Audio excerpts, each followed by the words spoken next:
It's a delivery. It's okay. Hey, everybody. Welcome to the Pylon Show. This is episode number 64, and it's going to be a very good one. Of course, I'm Artosis, the host of the show.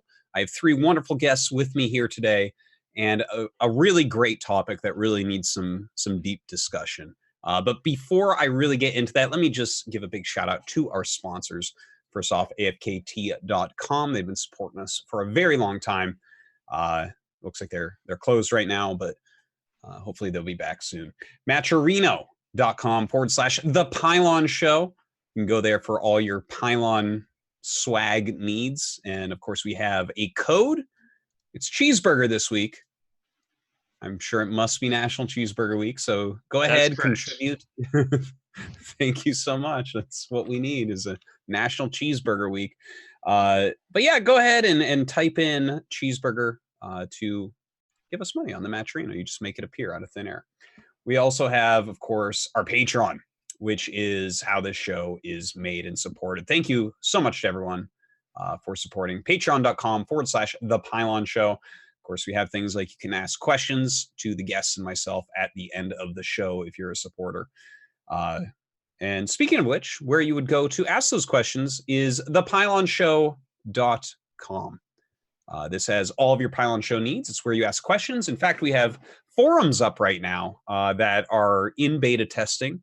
The invites have been sent out to all the Patreon supporters. So definitely check that out, and we'll get those all fixed up and release to the public as soon as possible. We also have our Discord going well. Matt has added a meme channel so that you can do all your shit posting in one small area that I don't need to look at. So go ahead and use Pylon Discord in the chat if you want to check that out. Okay, so without further ado, let me talk about today's episode. Of course, we'll start off with This Week in StarCraft and then get into our topics. We don't really have lots of topics today. We're going to talk about region locking. That's the really, really big one. We're going to talk about the Foreigner House a little bit, and we're going to talk about WCS Korea standings a little bit. Those are going to be kind of small side things at the end. But really, this is all about region lock, and I have the most epic, wonderful cast for this. First off, we have Brown Bear, who has written a beautiful article on rootforroot.com about the region lock. Brown Bear, how are you doing today? Doing super good. How are you, Dan? I'm fantastic. I'm actually just so excited about this episode and getting to hear what you all think, because I think everyone here is going to have drastically different opinions, which doesn't always happen on the Pylon Show. But then, of course, we have No Regret, the leader of the team house in Korea, someone who's lived in Korea for a long time, but is a foreigner and works with the top non-Korean players as well as Korean players. So that's going to be a very interesting point of view. How are you doing today, Jake? I'm doing great. I also lived in a Korean team house for 4 months before they collapsed. So yeah, that's true. That's true. Side note. BP, right? Yep. Yeah. All right. Excellent. And then, of course, we have Future, the up-and-coming NA Pro, who is maybe even a product of the region lock. Hard to say exactly, but we'll be diving into that later. Future, how are you doing today? I'm doing well. How about yourself? I'm good. Thanks, man. Well, I think that this is as good a lineup as we can really have to dive into this. But before we do, of course, we got to talk about This Week in StarCraft because so much is going on. So let's go ahead and do it. Of course, for This Week in StarCraft, we have the show notes, and this will cover everything that's within the show. Obviously, I can't do justice to everything that we're talking about. So anywhere that you hear anything, anywhere that you're looking at the podcast or watching on YouTube or wherever, you can easily click on the show notes and go and get more information on everything. We have all the links to everything in there if you want to play one of these tournaments or watch one of these tournaments or whatever. We have a great upcoming events calendar that you can check out as well. All right. If you're listening on a podcast and can't necessarily click a link, thepylonshow.com also has a hot link there as well. Yes, that is correct. That should be your homepage, probably on your browser if you're smart. All right. So on to the tournaments. Sentimiento Latino tournament. Paco Mike took down Ryu 3-1 in the finals. Wait, 1 sec. I have to stop you. Is it just me or does Future look a little bit like a young Todd? I could be wrong here. Dashingly handsome. I'm not saying he's not dashingly handsome. I'm just saying he looks a bit like a young Todd. That's how you would look like a young Todd, right? So you agree? I don't know. Yeah, a little tiny bit. Okay. Can you bit. continue? Okay. All right. Yeah. Thanks for Yeah. that, Jake. Yeah. You're welcome. All right. So back on Mike defeated Ryu 3-1. Number 70 is going to play 2 days from now. Check it out. The IMBA Force League, the Peruvian league that does not allow the highest ranked players, is going on. And we had Perhark beat Raza in the finals 3-2 on the 15th. You can check that out on Specs TV's channel. WESG continuing forward. Brunei has its champion Fidshell will be going to the World Finals. Of course, we already had Mr. Robot win Laos, Ranger win Malaysia, Pegasus win Myanmar. The Philippines is still going on. Looks like the one player I really know from the Philippines, Ender, in it still. Thailand was won by Strike this past week, so congrats to him. He'll be going to the finals. And it looks like in about 10 days, Vietnam will be having theirs. So we will keep you updated with more WESG as it goes forward. Yeah, it looks like America, Europe, and the African qualifiers will all be in November after BlizzCon. So definitely go and sign up. WESG is great. Also, looks like the China region participants from the Eastern qualifier, Silky, looks like he is playing in the Chinese ones, and the Northern qualifier, Danran and Daydreamer both go through. A bunch more qualifiers coming up for them as well. All right, the CTC, the Chinese Team League, for 2019 is continuing going forward. This is that huge team league that everyone has been recruited into. Lots of top players from all over the place. Continuing to go on every night through October 3rd. It'll be on at 7:30. And there's going to be an offline playoff in Shanghai in October. Check it out on Wardy's Twitch stream. The Golden Weekly League Weekly Open.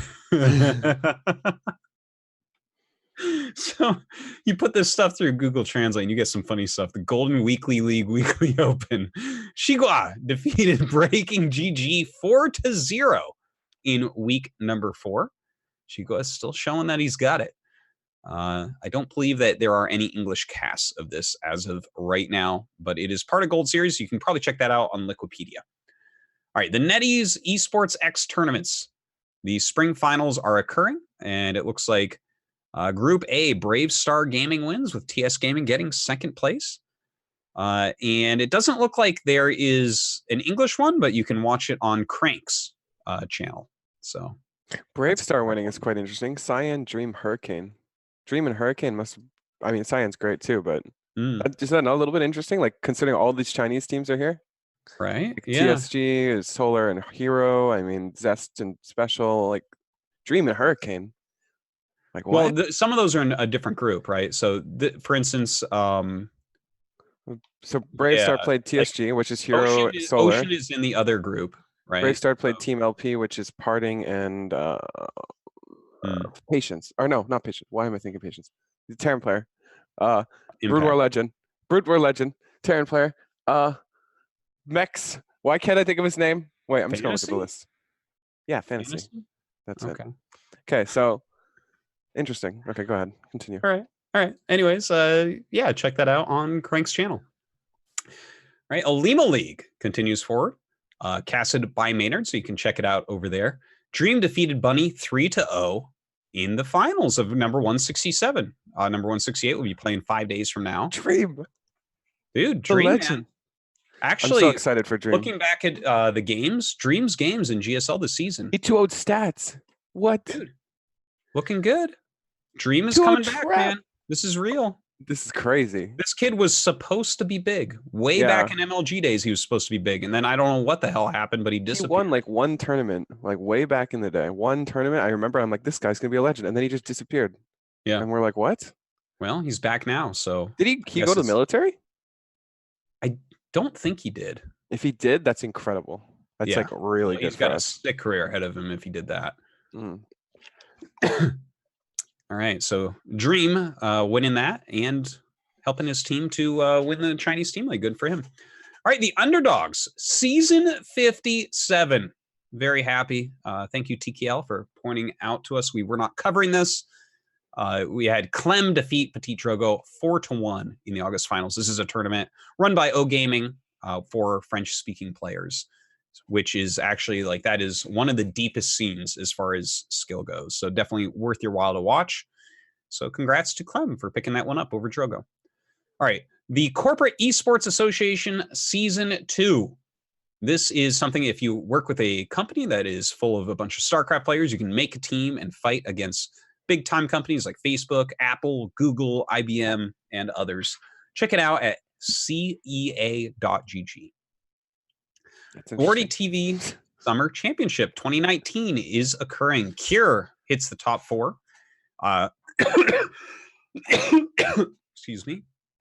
3-2 over Rogue, who is now a GSL finalist. So a very strong showing there.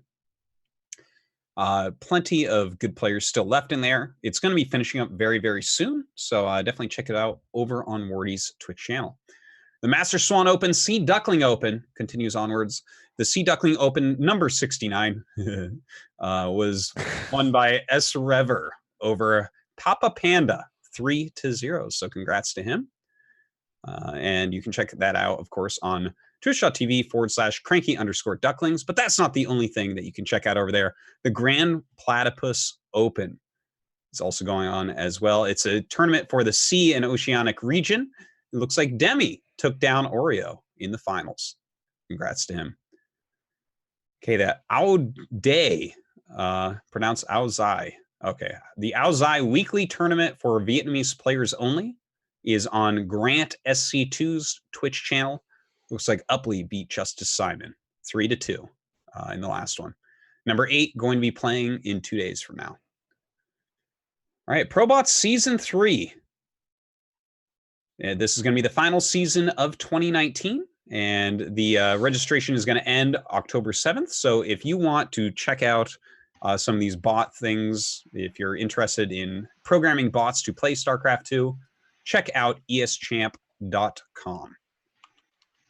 All right, the StarCraft 2's Platinum Heroes / Diamond Heroes continues forward. Crispy Bacon defeated Vibrant 3-1 in Platinum Heroes, and Chocolate defeated Toon Dragon 3-1 in Diamond Heroes. You can check this out. They have their own Discord and everything as well. So definitely a good place to go if you are a lower ranked player looking to improve. Excuse me. Have a little bit of a cold still. The Alibaba Invitational has been won by Dream. Look at this. It's everywhere. My God. I wish I had bought Dream stock just before this episode aired. I had, like, I know he played well this season. I remember being like, you know, out of everyone who came back, like MC and DRG and all these, I remember saying on the broadcast, I'm like, Dream looks better than all of them. Like, he looks like he has more potential. And look at that.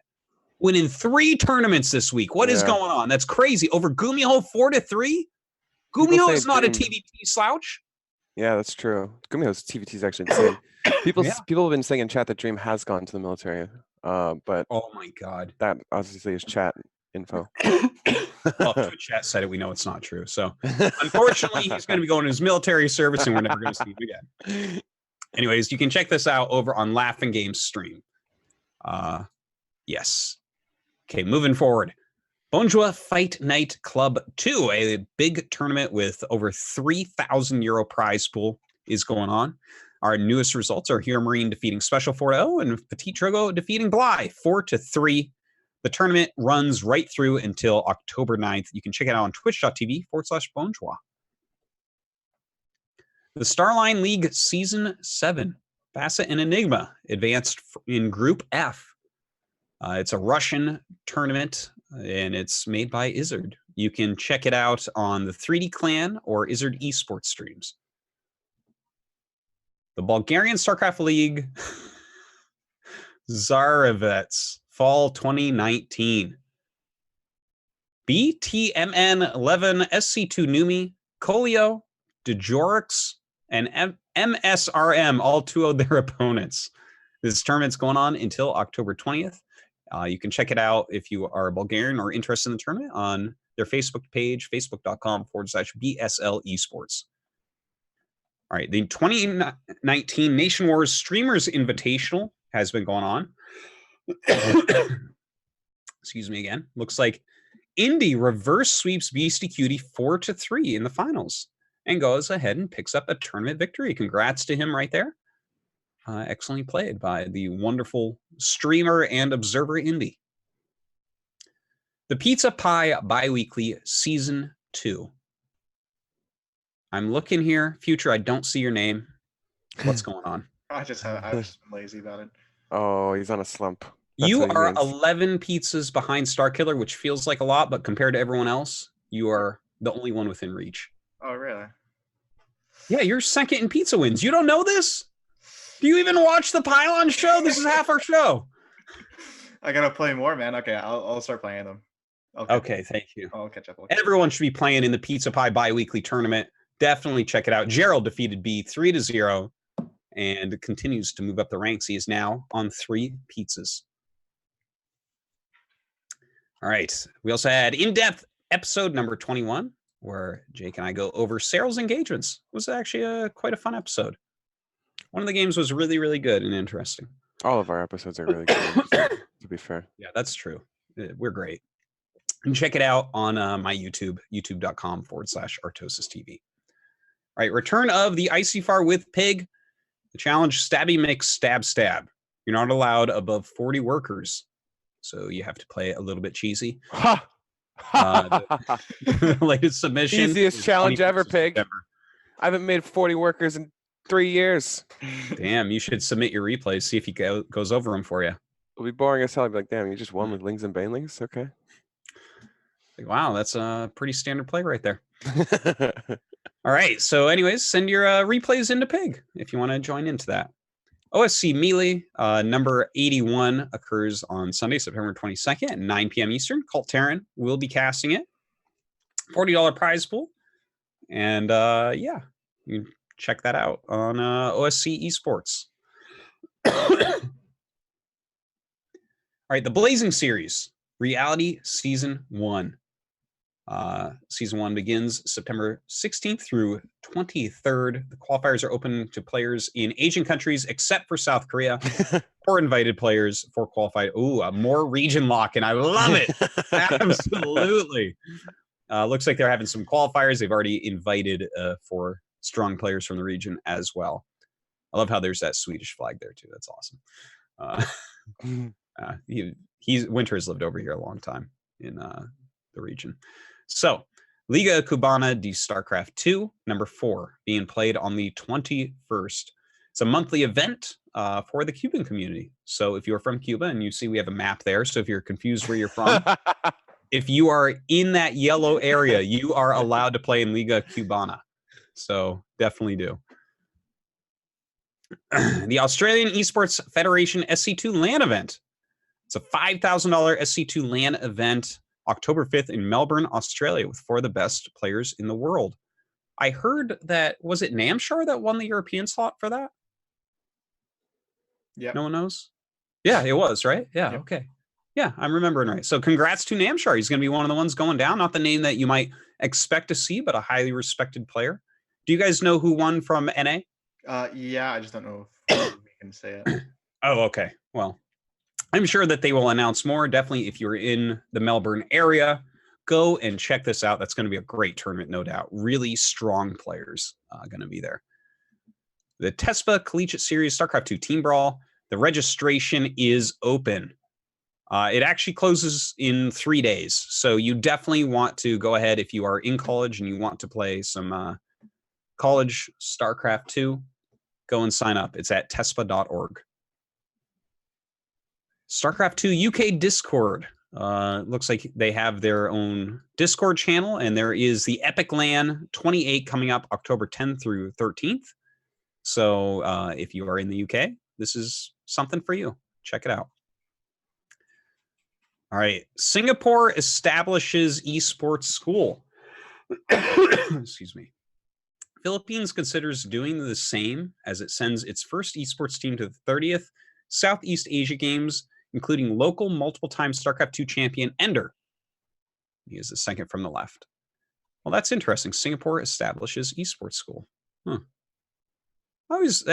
I wonder, right, how some of these things get established. You know Where what worries me about these things too? I feel like this is always like one of those corporate things. Like we need to get on this. Like put Bob in charge, and then Bob like, okay, and my cousin Jimmy plays a lot of games. Let's Yeah. make him a professor. You know what I mean? Or like whoever, because I feel like a lot of universities and stuff jump on this, and then they're just like complete incompetence because there's like no real understanding of esports, but they all want to jump in on it. Yeah. Yeah. It feels like this is maybe one of those things, but that's exactly what I was thinking when I mentioned that. Like, I remember there was this big to do a long time ago that there was like a university in like California that had some classes on StarCraft 1. And I was like, they didn't ask me to teach it. Who did they ask to teach? And I asked all the top Americans, I'm like, are you teaching the course? Oh, you're not teaching the course? Who the fuck is teaching the course on StarCraft 1? Right. If none of us are teaching the course, exactly. who's teaching it? So yeah, that's funny. That can be. I mean, congrats and cheers to them. I'm sure the esports has gotten a lot bigger, and I know that Singapore has some great players like Xian, I think is how you pronounce his name, Xian, that great Street Fighter player. Anyways, it's cool that they're doing it. I just hope they have the right people in charge, so it's not some fucking joke. All right. Public Library's StarCraft party highlights social aspects of video games. Excellent. The event was a LAN for StarCraft, quarterly event in Perrysburg, Ohio, conceived by Travis McAfee, a longtime StarCraft fan.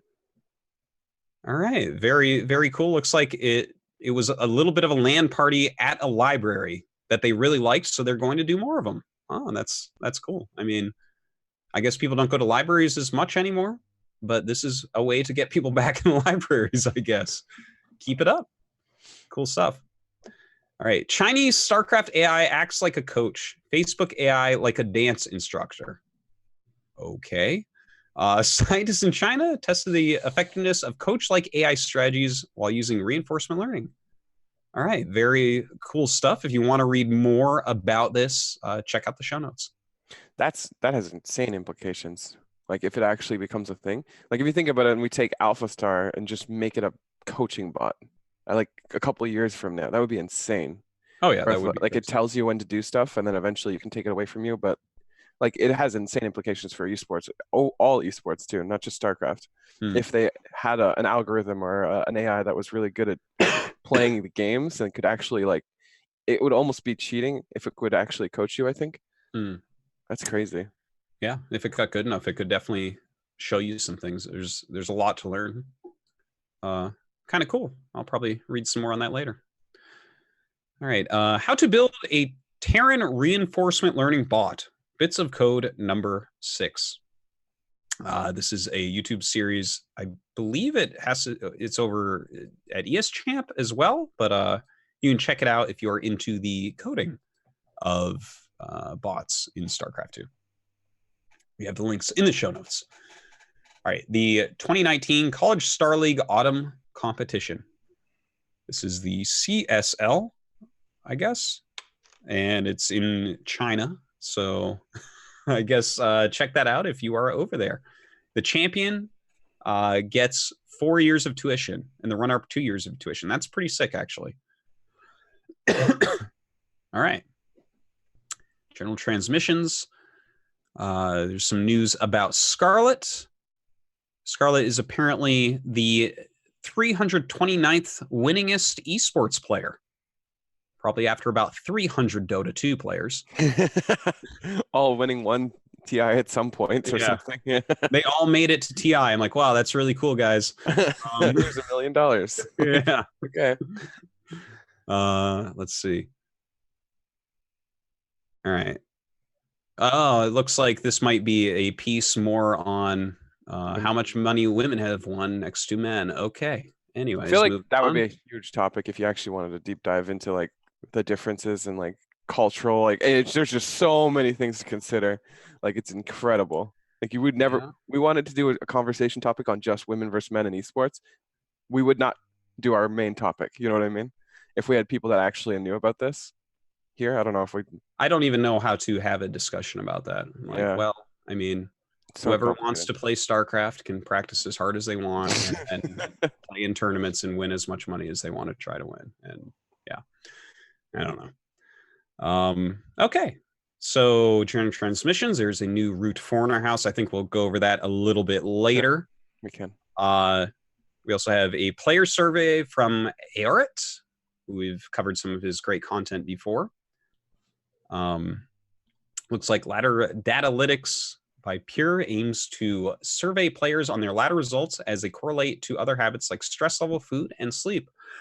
It's a 30-day long study that takes 2 to 3 minutes at the end of your ladder session. With enough participants, we're sure we'll find some interesting trends. That's really cool. Yeah, you guys should definitely, if you're players and not lazy, do this because that sounds really interesting. If that's only taken 2 or 3 minutes to participate, I think that's a really worthwhile thing to check out. Yeah, you guys as players, listen to me. You could actually learn something if the study does something. Okay, so you should do this. Check it out, guys. All right.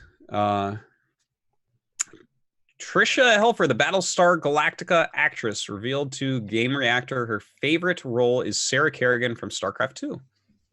Huh. Okay, That's cool. So not only is Kerrigan a human and a Zerg, she's also a robot. Really cool to know. That is an article over on GameReactor.eu. All right, the Nation Wars seedings are done. 8 countries, including South Korea, Finland, Italy, Germany, USA, Mexico, and China, and Poland are seeded, and then the rest are going ahead and playing their first round matches. We'll do, after that first round, we'll do some more review of this, but definitely do check that out. More info on Nation Wars over at nationwars.tv. All right, this week in Brood War, of course, the Corrupted Cup still coming up. We'll be doing I know a lot of people have been asking about that. We'll do a preview episode of it before we get there for sure. I'll get some of the top foreigner Brood War players on, no doubt. We also have STPL finally starting up again in 3 days from now with Rapid and Kicks. And that you can check that out, twitch.tv/STPL. They have their show match series going on still to kind of hype up the league. Nice beat Eternal Friends 3-2. You can check that out over on twitch.tv/STPL. The BSL Season 7 is going on, and it looks like, excuse me, Group A was won by Gorinich, a.k.a. Not For You, a legendary old Zerg. This guy was the best Russian Zerg since, when do I want to say? Maybe 2003 or something. It's insane how long he's been on top of the Zerg Russian scene. Terror, the Peruvian Terran, got second. Group B looks like Ultra, the Chilean Terran, won that with Gosu Dark, the Peruvian, I believe, Protoss, if I'm not mistaken, got second. Group C had Eon Zerg, of course, the legend of the scene up on top. Castro, the Peruvian Zerg, in second place. And then Group D, SPX, the Russian Terran, winning it, and Dianmax, the Protoss, in second place. I don't actually know where Dianmax is from, but congrats to him for making it into a very prestigious round of 8. A lot of great players. Check that out over on the BSL streams. The best foreign players battling it out. I promise those games will not disappoint. All right, the Undermine podcast, episode 31. Looks like they had some bot makers as their guests, and they talked about the first European Brood War AI meetup, etc. This is all over on makingcomputerdothings.com if you're interested in the StarCraft 1 botting scene, which is really quite large. This week in Awesome, when the dream shines into reality, StarCraft 2 Hero Expedition trailer featuring Chinese player Time. Oh, that's cool. I just did one quick, like, again, this is Chinese YouTube Billy, but I'm not 100% sure how it works, but it says it has 2.9 million plays. Like, just a lot, obviously. But yeah, this is really cool. Yeah, that's awesome. Well, definitely check that out. Check that video out.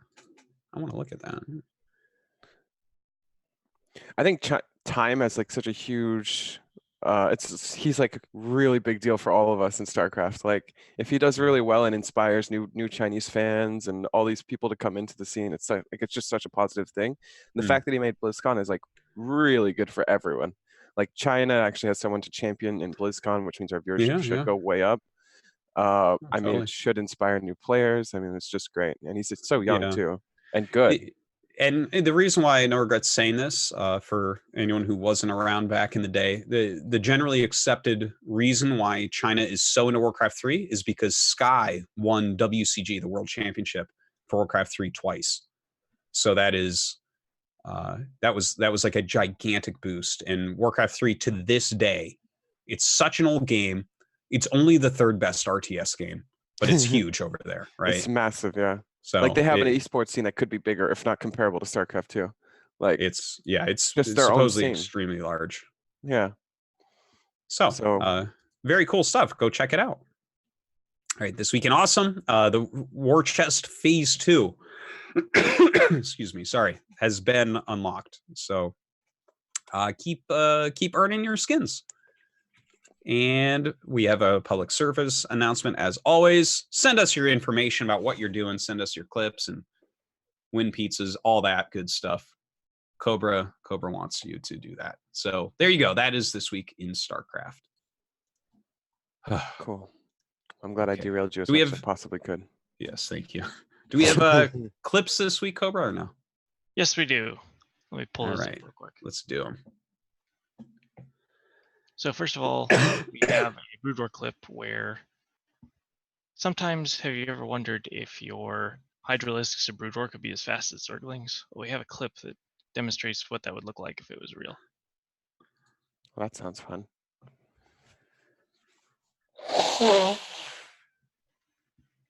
This Hydralisk here. AoE starting to peter out. No more storms anymore. Oh, we can even get the shuttle.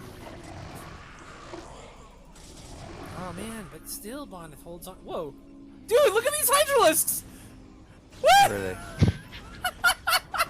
Someone clip that! What is going on? This game is amazing. Oh, man, I love how they boost into Dude, the cannons and then they slow down. Like after they start getting hit. Amazing. Someone clip that! Yeah, I can explain that bug if anyone wants to know, but I'm sure some people out there are wanting to know, so go ahead. Yeah, so that bug, it's like I've never seen anyone do it on purpose, but there's a pathing error that can happen sometimes when two units collide trying to go in opposite directions, where it turns into one of those hilarious anime scenes where like you guys have all seen the old Pokemon movie where like Pikachu and his rival are running with their cheeks against each other as quick as they can, and it looks like that. I've never seen it with Hydras, and that's like super hilarious. But that's how that happens. It's a pretty rare thing. Yeah, there you go. Anyways. So it can only happen with 2 units, basically? Yes, it happens with 2 units running into each other. And I think I've never seen it happen with 2 different units. I think they have to be the same units because then they're the same speed and they match as they try to find their way around each other. That's funny. Next up, we have a clip submitted by our very own Alexander of SCVs. While all of this has been going on, what has the human player decided to do with his remaining money and his infrastructure at home? I'm noticing immediately that he has decided to park a lot of SCVs just in a corner, just chilling, ready, positioned, knowing what to do, figuring out that we are standing at the standby.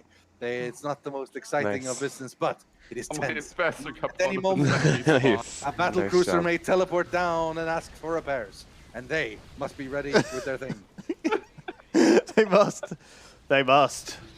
Oh my god. All right. Yes!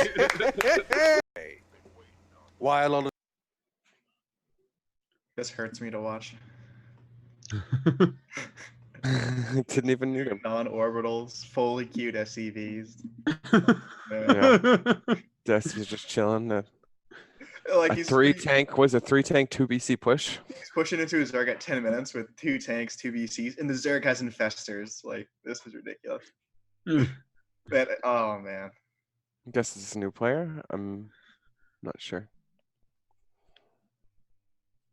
Next, we have a new segment submitted by the Undermine podcast crew. This is a segment that might appear often in the future. He's got us a 60-second clip of Brood War AI news. Welcome, my name is Shonko from Making Computer Do Things, and this is Brood War AI news for gamers. As in every Sunday, the weekly Student StarCraft AI tournament broadcast is out. This week's team is the top contenders for this year's AIIDE competition. You can watch it on the SSCAIT YouTube channel, or you can head over to sscaitournament.com where there is a 24/7 stream of both games. AIIDE stands for Artificial Intelligence and Interactive Digital Entertainment. It is one of the 5 big yearly AI competitions with a Brood War AI tournament. Although there is no way to play online versus these bots, locally you can set it up and we are glad to help with it. If you want to do that or learn to code your own bot, head over to the SSCAIT Discord or my site where I document my journey and developing my own bot. Thanks for listening and Entaro Adun.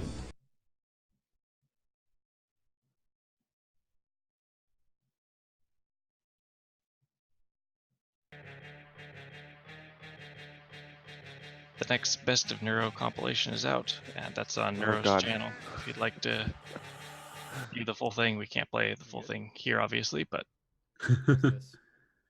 It's blurry, though. It's out of focus. I think if you do this, then it'll help autofocus it. Is this better?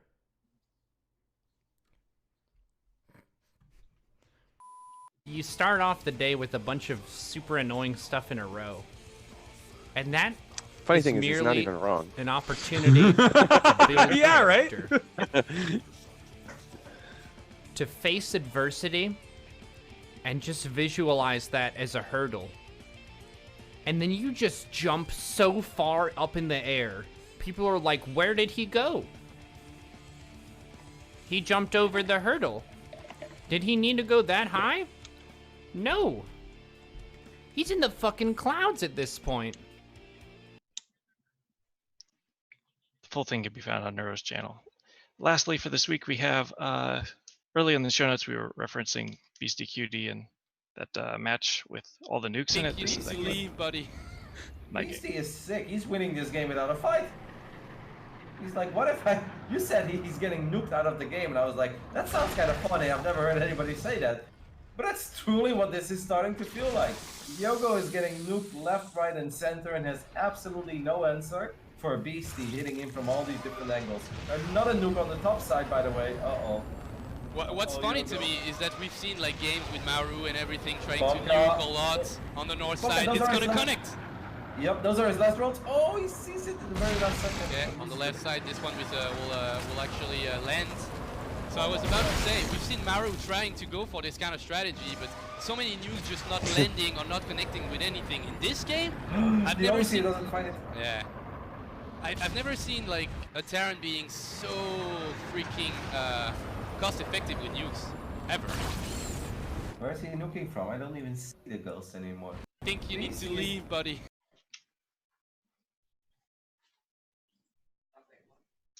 And that's it for this week. Back to you. All right. Thank you for the clips, Cobra and Alessander. So now we get into the real meat and potatoes of the show. And that is really mostly about region locks. So just really quickly for everyone, Brown Bear writes a lot of articles both on his blog and for root4root.com. And there was one written on the region lock. It's an in-depth look at the region lock. It's called David vs. Goliath, an in-depth look at region lock in StarCraft 2. And of course, these guests I chose out kind of specifically to talk about it. Future is definitely a big part within this region lock, as he is an NA pro that's newer. And then No Regret runs the foreigner house that's in Korea and spends a lot of time with both top foreigners and top Koreans. So I feel like there is a lot of fruitful conversation to be had. Let's I guess open it up. Brown Bear, do you want to just kind of summarize the idea behind your article, I guess, and we can start to talk from there? Yeah, absolutely. So Blizzard has kind of made 2 really substantial changes to the game since I started playing in Legacy. They region locked the professional scene, and they also implemented a free-to-play. And free to play was really interesting to me because I was really skeptical that it would work out. And then the data showed that it worked out extremely well. So when it came to region lock, I felt like there hadn't been a good in-depth look at like, what are the effects of this? Has it really closed the skills gap? Has it improved the conditions for foreign professionals? So I decided to take a deep dive because similar to free to play, I was also quite skeptical of region lock when it was first announced. And I decided to take a deep dive and talk about prize winnings, win rates, everything and everything. So this is post how many years of region lock? 3, or how many years has it actually been? 4 years or more? Well, it's been different levels of region lock, right? Because if you look at like 2012, it was a very regimented system where it was almost by country region locked, and then it opened up a little bit where Koreans were allowed to move around the world to play in the different WCS circuits, because there was the NA, which was dominated by Koreans, the EU that was dominated by Koreans, and Korea, which was dominated by Koreans. Yeah. And then the more strict region lock, 2016, I want to say, is the year where we saw it become more strict, or maybe I'm 1 year off on that. Maybe it was 2015. Yeah, 2016 was where they created WCS Korea. In 2015, they had a region lock, but Koreans could still move to like EU and NA and play in those tournaments as well. I believe they had some regulation though, like you had to play a certain amount of stuff, you had to be in a country for a certain amount of time. Like they actually were implementing things that helped the regions, the local regions. Yeah. Because at some points the Koreans would literally fly over, win the money, and then fly back, right? Yeah, they eventually did stop that. Like I remember True had to drop out of a GSL so that he could live in America for a long enough uninterrupted time to play in WCS. Did anybody think that the like initial stages were healthy in StarCraft 2? Like the initial, like anybody here right now think that when Koreans were flying over and winning all the international events as well, that was a healthy scene for StarCraft? Because technically the best players are still winning the money. That is a broad question. Well, because I feel like there could be just like so you're talking about the beginning of StarCraft 2 in general? Well, like the first 4 years where it was basically, well, first couple years anyways, there was like a wild west where anybody won anything that was good, and it was just all Koreans. I think that the very opening of StarCraft 2, where everything was open to everyone, was not bad. I think it was not bad, but there was no real region locking involved with that. So I mean, it was fair for the Koreans. Like the problem with that motto, which is why we have region locking, is because it snuffs out all the foreign talent. Because people have to live, right? Let me say specifically, when there was WCS Korea, WCS NA, and WCS EU, which again, that was 2013, 2014. I believe that's what it was, right? Where it was like studio shows that were like GSL. That was the worst system that we've had for certain. Right. Okay, I think I would be surprised if anyone disagreed with that. I think that was very, very trashy and very bad. Like tons of Koreans flew out. It gutted the Korean scene of all of our famous players, because those are the ones people wanted to sponsor to fly to other countries. And they all lost their skill by just fucking off and playing in those other ones. So that was a gross. I did not like that. That was not a good time for StarCraft, in my opinion. Yeah. And the problem with that motto too is like it would be like 4 Koreans in each region, and then those 4 Koreans would get top 4 in every event, right?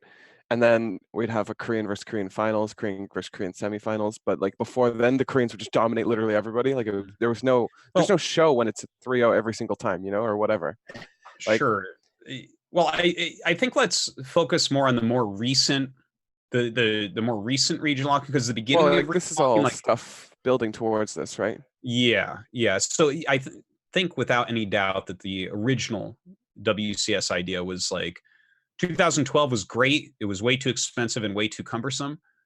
2013/14 didn't seem to be very great and got very, very, very changed. Future, let's jump over to you for a moment. What are some of your thoughts? I guess not necessarily about what myself and No Regret were just talking about, but like in general over this article, or just any thoughts on this, basically, to start. because I'm kind of like conflicted on this topic a lot because Mm-hmm. I feel like I am like definitely a byproduct of the region lock. Like I'm going to school and I'm not like super hardcore focused on StarCraft as of right now, but it's still like solid enough money for me to do it over getting a job. And it's like in that way, it's good for me personally because I can still focus on the things that need to progress me in life without going full time. Because realistically, as a North American player, it's really, really difficult to go full time for literally anyone. And there's so many reasons for why that is. Like it's a really, really complex topic, and it's like there's so much that goes into that. So I feel like it allows me to do well without having to go full time. And I don't know if that's necessarily a good thing or a bad thing, because I'm really conflicted on whether or not it's a good thing or a bad thing. But I tend to feel like StarCraft's going in a direction where it's not really viable to be full time unless you're in a European country where it supports you to do such a thing with like good healthcare, good college, like good education. And I also like those sort of things. It makes it a lot easier for Europeans to go full time. So like they've definitely benefited the most from it because they can make the most money and they're the best players now. But I'm really torn on it overall because I still think it's a good thing having each region do well. If the climate was harder for you, would you be going full time or would you just not be playing? Like, because there's two ways it goes, right? There's either you have to get better to actually make money, or you don't play. Yeah, I find it unrealistic that I would like go full time. And let's take this StarCraft a couple years back too, because at this point StarCraft is quite an old game. It's a bit different, honestly. The climate of the whole game is just different because we don't know about our future and all this other stuff. But let's say it's like 2013, and you have more time, because that's actually quite important. Like I feel like you do have to weigh the value of the game's age too, and like where we're going with that when you're going full time, right? That is something you have to consider. Would that make it more of a choice? Because it's really tough for me to like, because I'm in an interesting spot where I'm thinking a lot about what I want to do with StarCraft, and especially coming off Montreal where it was like just such a disappointing event where it was like just nothing went my way. It was like it's such a big gamble. Right. And it's like, especially as you said, like, I think that's a really, really good point. Because if it was 2013 and I knew there was no time for me to go full time, and because the thing is, I think I'm at like a good enough skill level to where, like, because I finished top 4 in the last 2 challengers. So, like, I'm at a decent. This choice is totally viable, right? Is what you're saying, right? It's totally viable either way. Like, it is viable for me to make decent money. Like, it's nothing super good, but enough money for me to be content with it. And I also have experience of doing it. I think that does make it. Well, there's also potential. You have tons of potential. Like you have to put a value on your potential because you actually don't know where you could go. You could go all the way up to Sarah level. You could be the same. Like who knows, right? And, really, and like, realistically. I have full confidence in myself that like if I really dedicate myself to it, it would go well. But there's always like that's not enough for you to just go all in on it. Do you think? Because we're kind of getting a little bit away, but I actually want to ask you a question based off of this. Do you think if Blizzard, like let's say Blizzard came out and was like, hey, we got 4 years of StarCraft right now. Like we're not going anywhere. How would that change your like view on this? Would you go more likely to go full time with that? I think I would go full time if that was the case. Okay, cool. All right, let's go back to our original topic. But thank you. It was really interesting. I feel like it really depends because to go full time, you need to be at like a certain. I feel like you need to be at a certain skill level already. Like for Neeb, it was obvious, right? He was like literally insanely good. So it's like, why wouldn't? Yeah. Also, the game just released a new iteration when Neeb started getting really good, like with League. Oh God, I'm sorry. I'm in Legacy. Mm-hmm. When they release Legacy, like there's automatic support for it, right? Like we're gonna have an automatic support period of at least 2-3 years. Like that would be incredible if they didn't. Yeah. So there's a lot of like safety nets, like constantly. Like if you don't go full time at that point, you're being stupid because you're one of the best in the global league qualifier or global league, which is what it was. It was like a global grandmaster. Like it just everything made sense at the time to go full time. But now when we're talking 2019 going on 2020, there's no huge things in up and coming. Like it's a big risk, especially at your age, because your age you're deciding colleges and that kind of stuff, right? Like I have another year. I have another year of high school, and then I'm going straight to community college. And for me, it's like I need to pay for all my college, so like money is important. Right. And I can't just like go full time and expect things to work out. So like that's a really difficult thing to work through, like figuring out, because college is just really expensive and it's also necessary for going into computer science. It's interesting. So that's like a really tough thing, because I feel like in certain European countries it's more affordable, they have better education, better healthcare, and like all those factors like make it a lot easier to make that decision to go full time. However, in America, like, it's really, really tough with our healthcare and our education. And there's also a small thing, but I think it does exist. You know, you might call me crazy, but here we go. flights from EU to NA are actually cheaper than NA to EU, and it's really dumb. So like it's just for NA players to fly to Europe events. Well, okay. So like I mean, sure. Right, like all that money adds up and stuff. All right, so do we want to go back to the original topic, or do you want me to expand? Well, let's take just a slight turn here, because that's actually kind of very interesting hearing those points. But you know, there was a few big points I think that were pointed out in the article that I'd like to throw at you guys and see. For instance, so if we can show back on screen the back in the saddle part that we just had on a moment ago here. You know, this, it's kind of interesting, Brown Bear. You broke down a bunch of the prize winnings of Korea versus non-Korean.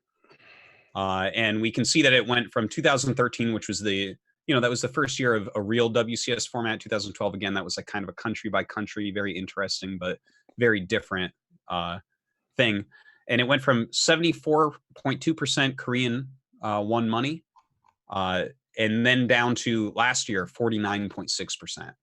So it's gone down, you know, a good 25% or so as far as winnings go. Yeah, this I find to be like a very interesting thing. Like, there has been a lot more money, it looks like, injected into the foreign scene when the Koreans were kind of dominating so heavily beforehand. What are your guys' thoughts on this? Yeah, I mean, it translates to close to $1 million more for foreign players. And if you look at like median prize winnings and 90th percentile prize winnings, what you see is that if you're among like the top 10% of foreigners, like if you're a Neeb or you're a Cyril, your winnings have increased substantially, like they've almost doubled. So that's a really strong incentive to practice and play. And then on top of that, you also have things like guaranteed paid travel, guaranteed public exposure, helps you get sponsors, things like that. That'll make sense, right? Like, yeah. I mean, well, I guess that's one of the parts of the article that what the region lock may have done. And there's actually a secondary article as well on Brown Bear's blog, which is illiteracyhasdownsides.com, a very excellent blog. But it's a WCS fall article where it goes a little bit in depth on the idea of how good the top non-Koreans are compared to other non-Koreans, and then comparing that to how good Koreans are against foreigners. So, Brown Bear, can you run us through that real quick? What those numbers are, what that idea is? Yeah, so the idea with that is like one of the points that gets brought up a lot is prior to region lock, like you would go into a tournament and you would lose 0-2, 0-2 to a random Korean in the round of 32, and you wouldn't win any money, and it wasn't sustainable. And one of the things I wanted to figure out is like, is it really different if you lose to Innovation or 4GG or MC versus if you lose to Cyril and Hero Marine and Neeb? Like, and what I found is that statistically, it's actually not very different. Like, your odds of beating the best foreign players are not really any better than beating the best Korean players. So I think what you said is two different things, though, right? What you just said. Like, originally you said the Korean, like a random Korean, just a random dude from like the ladder could come over and just beat everybody, right? And he could back then. He actually could. But now you're talking about the best foreigners, the best Koreans. It actually does not matter, and I agree with that. But when you have like random people, like we could have way back in the day, you could have like the best 20, 30, 40 Koreans stay here, and then still just a surplus of the random people could fly over and beat everybody. You know what I mean? Well, one of the things that makes it difficult to compare now with then is that in 2013, like there were so many Koreans moving over from Brood War that like, and Fear Dragon made a really good point about this. Like, in order to be sustainable, like they didn't just play in offline tournaments, like they played in everything. They played in online cups.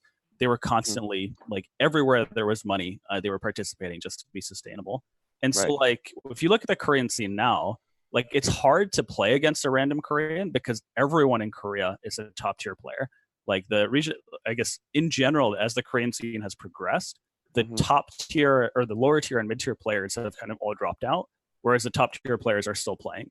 Yes. So it's hard to like I guess it's hard to make a comparison and say like, well, you're not going to lose to a random Korean anymore because I mean, really, if you pick a Korean randomly, you're going to get one of the best players in the world. Do you think that that is due to region lock, or do you think that is due to prize pool distribution within Korea right now?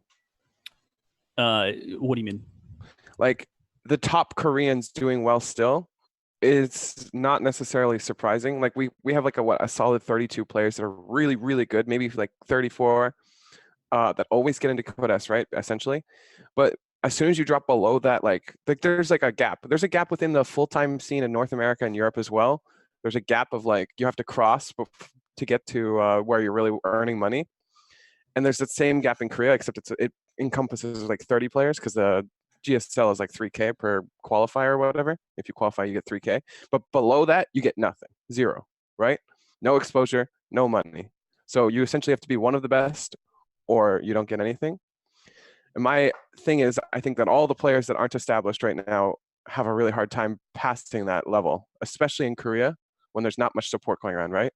It's just kind of a similar thing with Future, except he gets money, you know, because there's not 32 North Americans all fighting for the same spot, which is why I was asking earlier, if it was harder to get where he, like the money that he was getting, would he drop out or would he go full time, right? And he said he would essentially drop out of StarCraft, right?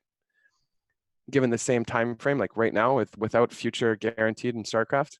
And then I asked the same question: if we could give him 4 years, would he go full time? And he said he would, right? So it's along the same lines. Basically, my argument is that we don't have new Korean talent because the distribution is bad, not because of anything else. So I think the price distribution does play a big role. It plays a big role in both the foreign scene and the Korean scene, right? In Korea in particular, like if you can't make deep tournament runs, you're basically not making any money at all. Yes. So if you're not a top tier player, it's not really viable to keep playing. And if we remove region lock, who benefits from that? It's not chance, you know. It's innovation. It's you know, dark. It's not chance. Chance flying over to WCS Montreal would not help chance. You know what I mean? Like first off, you need money to do that, and second off, it's hard still. It's not like before. And what we need is a better environment to grow talent, not a really top heavy. Even 3K for like the 32 and then below is just nothing. Like that is so cutthroat. And on top of that, there's foreigners here. So, you know, it gets even harder. I mean, I know I'm part of the problem there, but it's interesting to say the least, I guess. I mean, I think one of the problems or one of the challenges, like if you wanted to get rid of region lock, which I don't think is a good idea, but if you did, is that even if you did, like foreigners would still struggle to participate in the GSL because of how it's formatted. Like you have to live in Korea because it takes 4 months. So like if you got rid of region lock, really what you'd be saying is that you'd be opening up a bunch of tournaments to Koreans, but like you wouldn't help really anybody though either. It's too hard to participate there.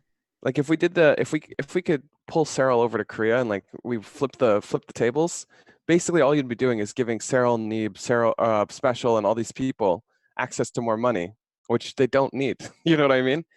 And it's the same thing. Like we don't even have to flip the servers. Like if we had innovation, would be getting more. Sue, TY, you know, like all these players have tons of money. Like they're not worried about the viability with their money. I think that you've circled around it, but you basically agreed with a lot of what Brown Bear has written, if I'm not mistaken here, where he's talking about how the top players are making a lot more money. Yes. But the lower players are really not having that. Is that right, Brown Bear? Yeah, like the median professional StarCraft player. Like there's this idea in esports, in some esports, I guess, that you can be a 9-to-5 player, right? You're not the best player. Like you play the game, you show up to work, you do, you know, whatever your Counter-Strike scrims, you get paid a salary, and like the game is big enough that you can just be like the average professional and still make a living. And what you see in StarCraft is that despite region lock, it's just still not the case. Like the medium professional is still making about what they were making before region lock, at least in terms of prize winnings. Yeah, I actually felt that a lot. Oh. I just want to talk about this because I was looking at the earnings for specifically American players, and you look at the top earning American players. The only notable new one is like myself. Like I'm like one of the new ones who's like made like over 15 grand. Like I've made a decent amount of money, and then like besides that, there's Silky. Estrella. Silky's one of those new players. Well, I feel like specifically with Estrella, he's been very talented, and I feel like he was premier back in the day as well. Like he was also good back in the day as well. So I agree with you, but he was also already very good, right? He just focused on school. But like you have Silky as well. I don't think he ever plans on going full time. He's just focused on college, like he's about to graduate. But he's also made some decent money. And then Cuddle Bear has also done a little bit better now. And then Vindicta's also done a little bit better now. But besides these few names, it's basically still just Neeb winning everything, Scarlet winning everything, and Masa doing Masa things. I'm curious. Could you name any up and coming Koreans? I mean, no, not really. Besides, I know Chance, but I'm not that too. I listed Chance. Anybody else? There are some. Oh, I know Dynamite. Okay, I've never heard of Dynamite. Damn, you got me. Yeah, he was like owning some people in cups. Like, cups. Yeah. Okay. I feel like there was like a prodigy on KT Rollster named Speed. I want to say who's. Oh yeah, I loved Speed. He was great. And I feel like he's coming back now, or is he gone?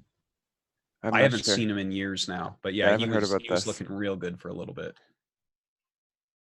That's a good memory you got there. Nightmare. You know, the funniest thing about Nightmare is he qualified for one GSL, knocked Gumio out with Blink DTs, and then Gumio won the next GSL, and we never saw him again. And a Nightmare was pretty good. There were actually okay. I want to talk a little bit because I think a big portion of what happened in Korea and like really the big downfall of like talent and the future for Koreans was the KESPA collapse. We saw so many retirements, like an insane amount of retirements, because all of the younger Koreans had no support mechanisms whatsoever. And there's also a little bit of societal stuff with Korea and like doing well in life and like, you know, progressing through the corporate ladder or like school ladder or whatever ladder it is. I think the same kind of in the US and Canada, but it's a bit different in Korea, where it's like the society itself is extremely competitive. So parents are not as willing to like send their kids to like do this stuff without like corporate support.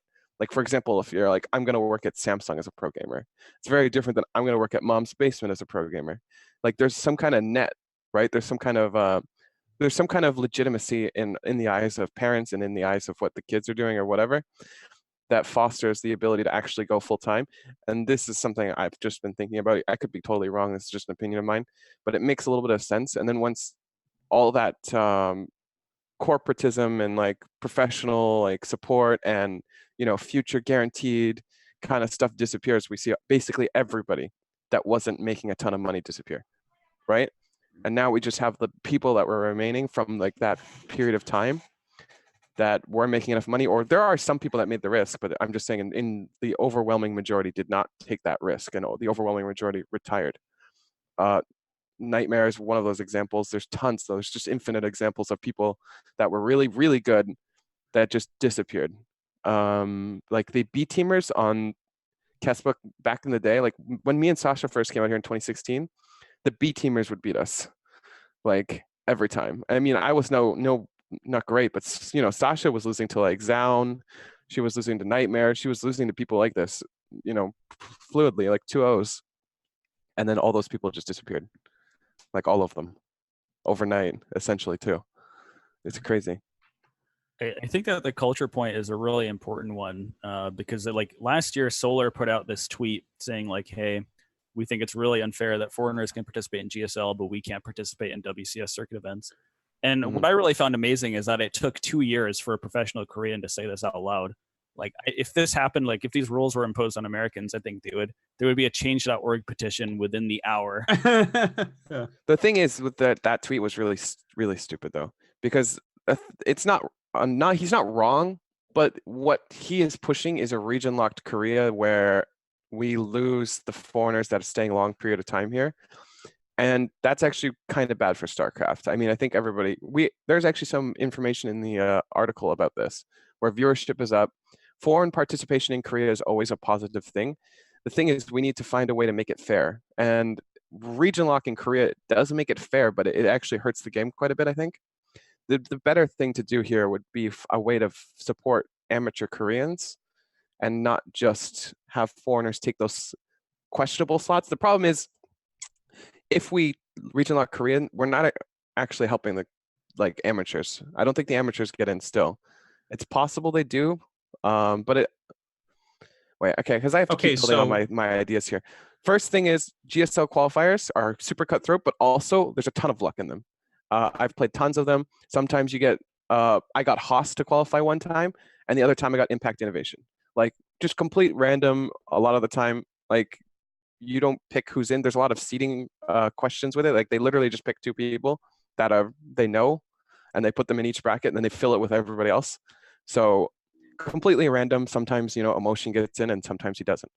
And second thing is, if we take out all the foreigners that qualify, we basically just put in those question mark Koreans. I think it's good for them, but the amateurs still don't have the support.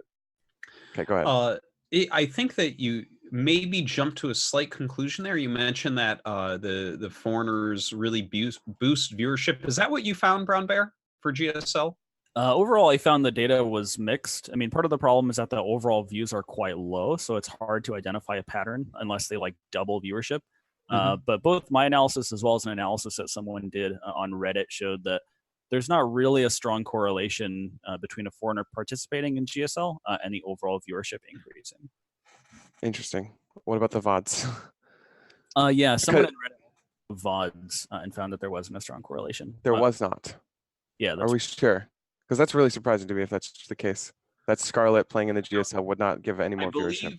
The first time that she made it in, we did have a gigantic boost. It went from I think we hit over 20K the first time she made it in, because it had been 7 years since a foreigner made it in or something like that, if I'm recalling correctly. But these are, Brown Bear pulled out a bunch of stats of more recent seasons. I believe this was just last season that we're looking at right now on the screen. And yeah, I mean, you look at those numbers and you can't, if I covered up the names of who was in the groups, I don't think you could look at that and accurately guess. Well, there's a couple things to consider here. Is the time zones are an actual thing.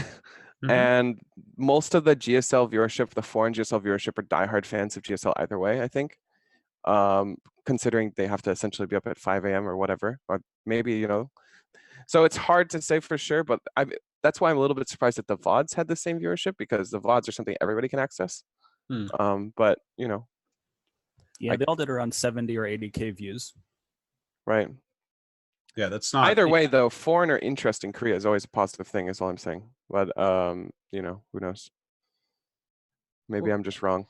Well, I think that Oli Moly brought up a really interesting point, which is that one of the biggest factors of foreigners improving their skill level is that they train in Korea. And if foreigners couldn't participate in the GSL, I think less of them would go to Korea to train. And so you wouldn't see those benefits flowing back to the foreign scene as much. So I think that's an argument in which foreigners participating in the GSL, it doesn't just benefit the foreigners who are in Korea, it kind of benefits the whole foreign scene. But again, it creates some problems for Korea. It benefits the Koreans too, is the thing. Every time, the only thing is it doesn't benefit the lower Koreans.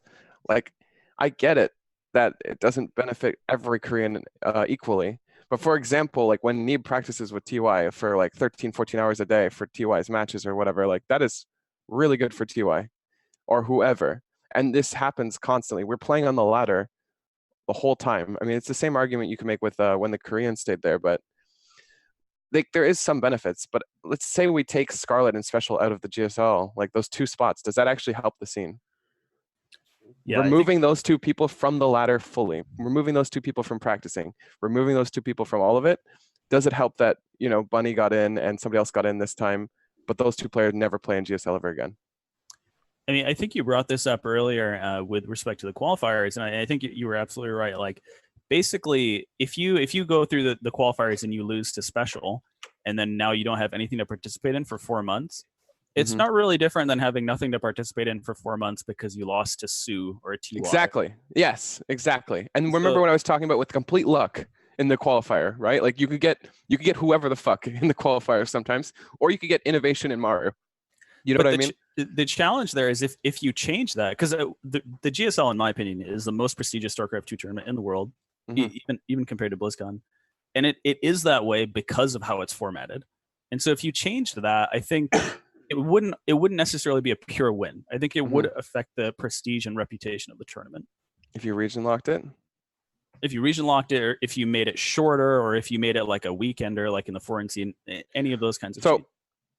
Yeah, I'm not going to say that region locking wouldn't benefit, some Koreans. It definitely would, but I think overall, like it's just a negative thing for Korea. What we really need is to restructure and like support for the amateurs and the people who don't get in. Like that's what really needs to happen. Like you were, or like I or whoever was saying, if you lose to Sue or you lose to Special, you lose to Scarlet or whatever, that sucks. The big thing is you don't have 4 months. You have 4 months of nothing. And if you're an amateur, that's incredibly a risky thing to actually do in Korea. This Korean society is basically have literally nothing.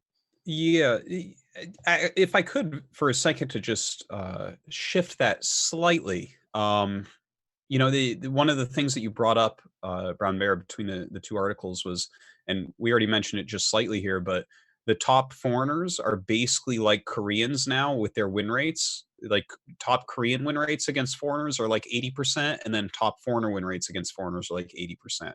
Yes. So I just kind of, I feel like that was a big part of the articles, right? Like that, it seems like that's, I'm having a hard time like putting this into words, but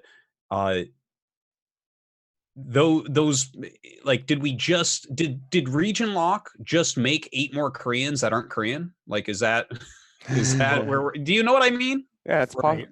I mean, I think one of the things that I discovered as I went through the prize winnings and the win rates and stuff is that most of the benefits of region lock flowed to the very best players. I brought this up earlier. Like, if you exclude Cyril's prize winnings from the foreign community, like it does significantly shift the percentages. And so, like, whether you look at prize winnings, whether you look at win rates, most of the benefits of having like a locked out tournament flowed down to the very best players. And the median professional is not winning, more money now than they were in the past. Now, that being said, the WCS has changed a lot over the years, right? Like nowadays you have everything from stream integration with the war chest, you have, featuring streamers in the game client, you have ladder races, there are so many more opportunities in the foreign scene. So I think conditions have gotten way better for the professional player. But think about it for the Korean side, right? Like they're doing all these things for the NA and the European side, but where's the Korean same progressiveness for like amateurs and people that are aspiring? Because there's tons of support, like you're saying. Yeah, and that's one of the things that I think is challenging in Korea is that, like, I don't think I've ever seen a Korean pro gamer featured in the game client. I think that's a shame. I think that you have to be set on Korean language to get the Korean. Like you have to be on. There, like your account has to be Korean or something like that, because I get like, I get Crank. No, I know about how the launcher works in this way. Like I can't remember exactly what it is, but it has to do with what your region is set to, which news you see. So like, for instance, my StarCraft remastered, I get a bunch of Korean news that pops up in that, for instance. So anyways, so I imagine that there's featured ones, but I don't know for sure. I'm throwing that out there. Okay, you can continue your point, Brown Bear. Yeah, sorry. trying to remember what I was saying. We're talking about NA, like stream integrations and that kind of stuff.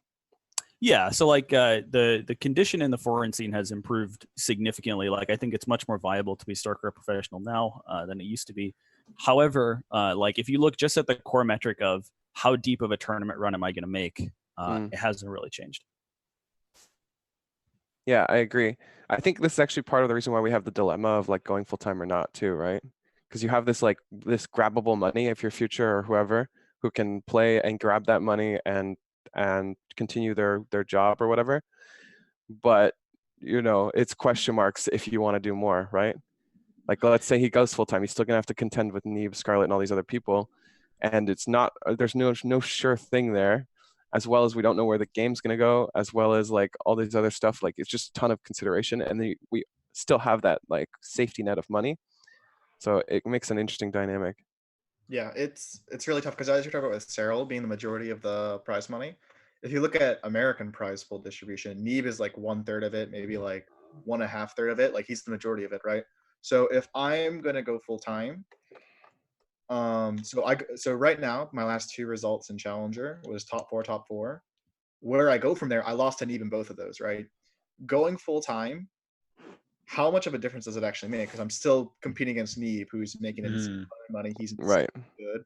Like, how much is there like tangibly for me to like win more? Because I'm still just losing to Neve over and over again, and I don't even know if me being full time would bridge that gap. You know what I mean? Like, it's not something where it's like this is definitely the move to make. It's like so that's Yeah, I like what you bring up because it kind of goes back to that win rate that the top foreigners have and how the very top, the top 8 or so foreigners are basically doing the same things the Koreans did before. Is this a natural thing? And something that actually goes right back to exactly what you just said.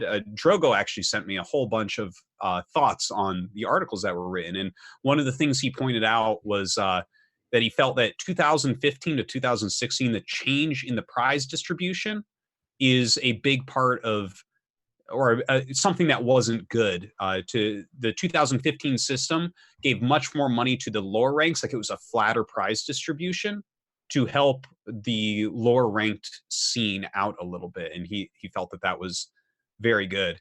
But I guess the thing I'm trying to get us to think about for a second here is like if the top foreigners have that crazy win rate, and Koreans used to have that crazy win rate, so now we just have foreigners that are acting in the same way as Koreans. Is first off, is that healthy? Brownberry, you mentioned in one of the articles that 5 out of the top 8 players remain the same between 2 years. Is that too high a retention rate? Like, is this?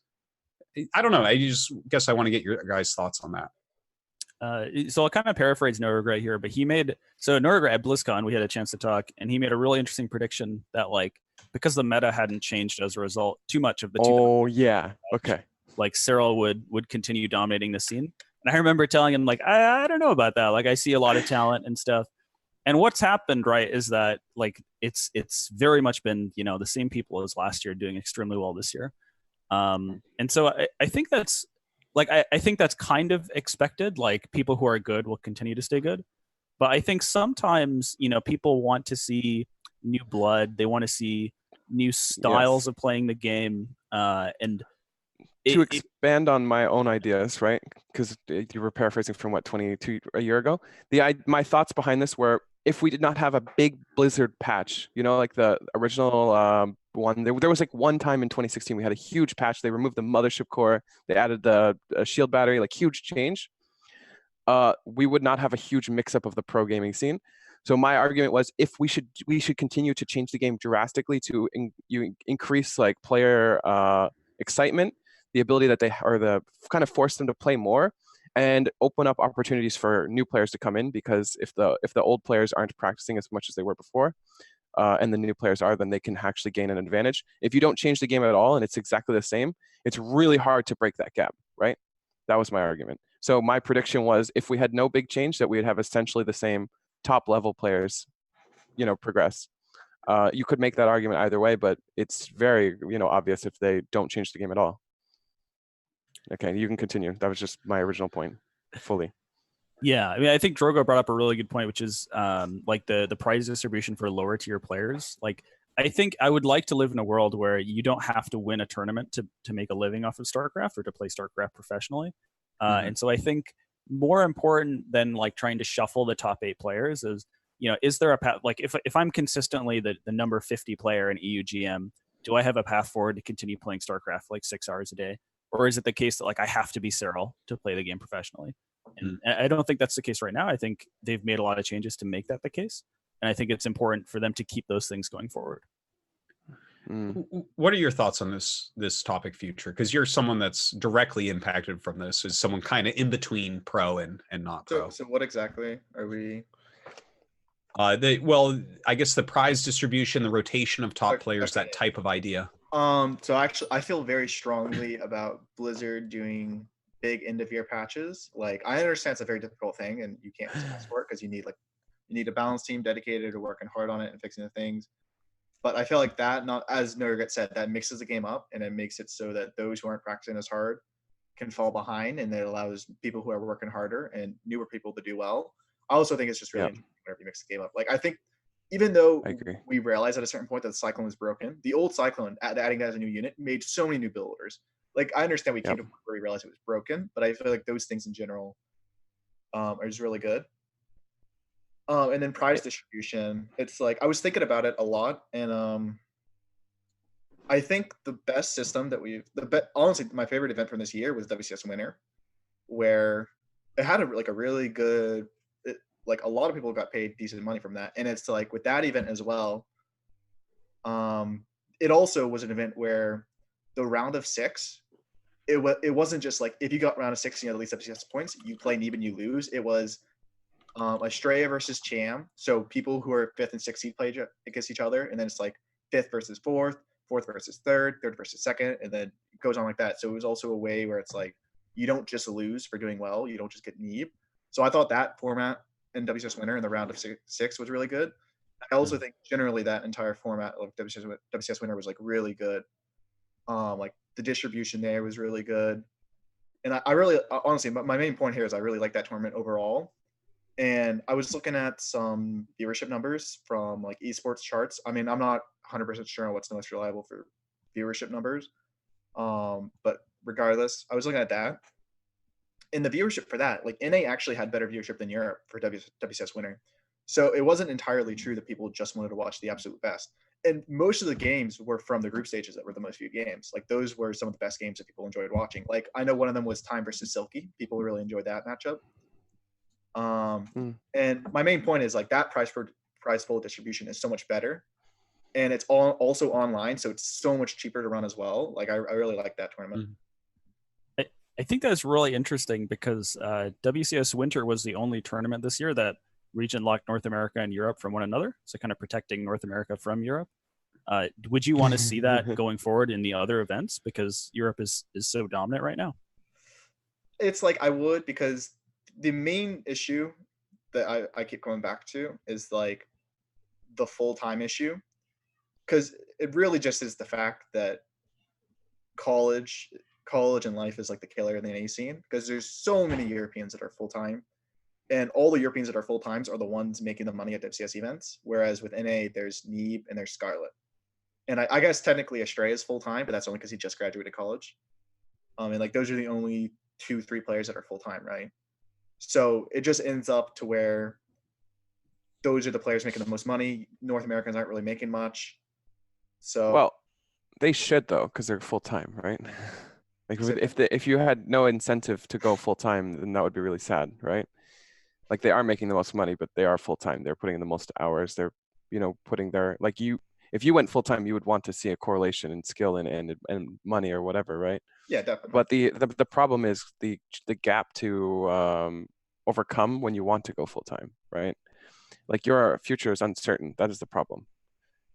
I think it would help tremendously if Blizzard was just like, hey, we've got 4 years in down the road, right? Like, it's so much easier to consider than if we have big question marks in a year or two, and you invest all this time, and then 2 years from now they're like, all right, we're out, peace. And then you're like, well, fuck, now I'm 2 years behind school. I've invested all this time into something that's not even tangible anymore. My skills don't correlate to any other game, so it's not like I switch games. I'm actually just fucked. You know what I mean? And like, that's true as well. But also, like, I look at some of the players who are really good from Heart of the Swarm or Wings of Liberty, and all of them, all the NA players still chose the choice of just going to college and carrying on with their life. Like, very few NA players actually went full time. Like, you have Scarlet.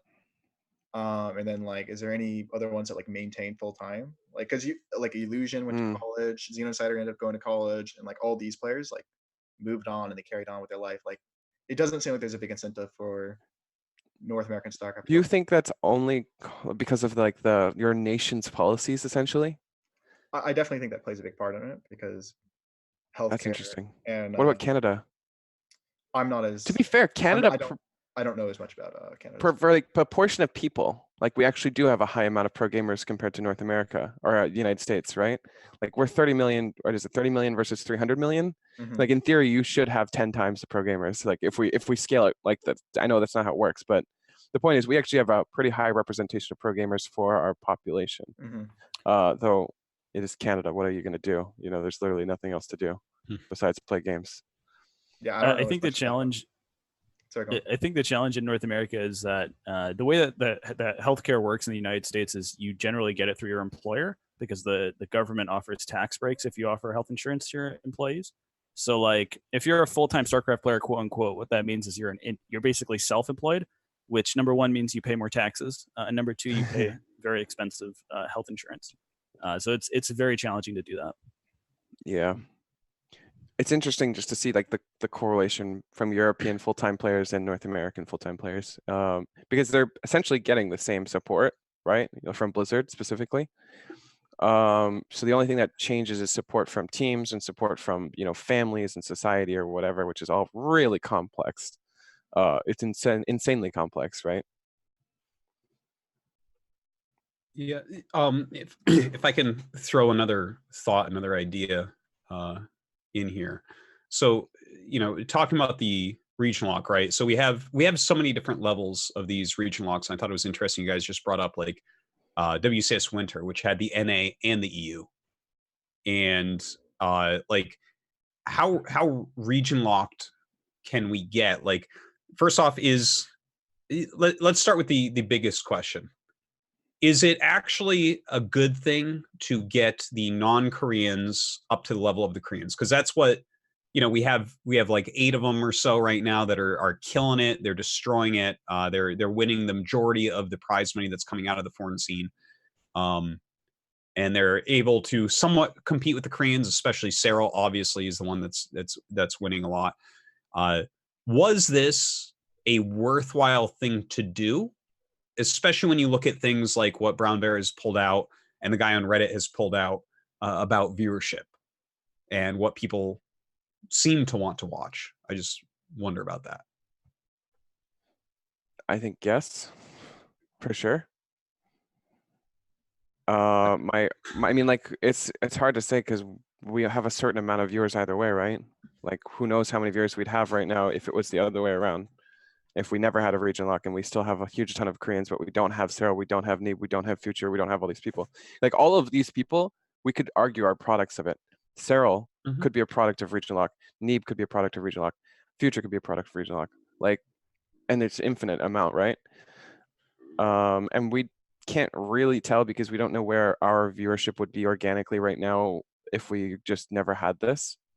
But at the same time, you know, it's hard to make any argument either way, I guess. You could argue the same thing the other way and be like, well, we don't know because we don't have the numbers. Yeah, it's like, very hard. But I think, yes, it's really important that countries or people from certain countries have someone to champion. Like, remember we were talking about time and how important I said that is? I feel that is important for every country. If you have someone you can look up to as a kid or as a whoever, and you inspire the next generation, it's so important. So having good American players, having good Canadians, having good literally wherever. There are people from random countries that are just amazing, right? Yeah, and having those really important. Having those people to look up to and to inspire the next generation of pro gamers is really important. And we possibly lose out on all of that if we don't have a system where those pro gamers can rise in the first place. Yeah, I think it's really, really important to have a player who's like extremely good. Like basically everything Norbert just said, I think that's so important. Because like even for me personally, like Neeb has helped me out like a lot. He's actually helped me out. He's given me a ton of advice. He's practiced with me, and like that has actually improved my skill like a tremendous amount. Like just having someone at an elite level who helps you is like so important. Exactly. So but in my opinion, I think I'm basically in complete agreement with Norbert. I think all of that. Yeah. But yeah, it's hard to argue either way. Like I think someone, if I was someone, I could argue the other way and just be like, well, we don't have the numbers, so we can never say. But you know, maybe all these Koreans just produce better games, and that's why we have better views. You know, like you can make the argument. But I think in general, nationality does play a part in it. I think Nation Wars is such a great tournament for that reason too. Yeah. So I actually asked some folks about this, like how much they thought, like, people who stream regularly, like how much they think region lock helped their stream viewership. And one of the things they pointed out is that actually free to play probably had like the biggest impact on viewership. And so like I think it's hard to separate the viewership increase that StarCraft 2 has seen from the player base increase from free to play. Like I'm sure that region lock makes a difference, but I don't know how much it is or even if it's a large percentage. Mm-hmm. The game's also just better, like, to be honest. Like, it's hard to, I think there's no doubt whatsoever that free to play is the biggest contributor to new player and new viewer things. But there's also, like, they're doing tons of things now that they're just new, right? Like having client integration for streams. They've been championing like community figures a lot more. They've been doing tons and tons of stuff to just like grow those fan bases for individual streamers as well as their like amateur fan base. So you can't really say one thing it specifically increased their viewership, but it's more of like everything, I think. Okay. Okay, so I want to bring up another one of the things that Drogo brought up about the articles, right? So, Brown Bear, you mentioned that 5 of the top 8 porters did remain the same. I know I already brought that up, but I wonder what you guys think, because Nogret, you're very into gigantic patches that really change the game up and can allow for more moving amongst players. Yes. Up and down. I wonder what you guys think. First off, how does regional lock affect this? And second off, where is the healthy number? Like, let's say that we're talking top 8, because that's what goes to BlizzCon. If 5 of the 8 remain the same, is that healthy? Is that unhealthy? And I want to point out the 2 very far apart examples of Battle Royale games in Quake. Battle Royale, you're going to have a new winner every tournament because it's crazy. And then you got Quake, which like Quake 3, the old pro scene, it was like these 4 players are the top 4 always, these next 4 are the top 8 always, these next 8 are the top 16 always. And it was like very little movement because it was just like pure skill, like nothing else in there, right? So those are kind of the 2 extremes. I don't think anyone thinks that either one of those is the right way, except for maybe Epic, but cool for them. I don't think it'll ever happen though. Like, you'll never get to the battle royale period because there's people that are naturally good at RTS. No, I'm just saying, right? So those are the bookends of where we could be as far as consistency. So what do you guys think about the quality of this consistency? Because, like, for instance, Drogo is saying he thinks 5 of 8, that's pretty good. Like, there should be consistency within StarCraft. For me personally, I like having a good deal of consistency with slow moving up, personally. Maybe it's just because I grew up on Brood War and that's kind of what I'm used to from that, but what do you guys? What is your take on this? And Brown Bear, if you could clarify your position, do you think that's a good number, or should there be a little bit more rotation in this type of scenario where you're building the foreign scene up with region locking? Oh wait, one thing before you ask Brown Bear this: is the top 5 of the 8 the same? You know what I mean by that? Like, yeah, 5 of 8 have changed, but are the top 5 of the 8? How many of those have changed? No, 5 of the top 8 haven't, right? So it's like, right. For instance, how many of the top 4 haven't changed? Is my question.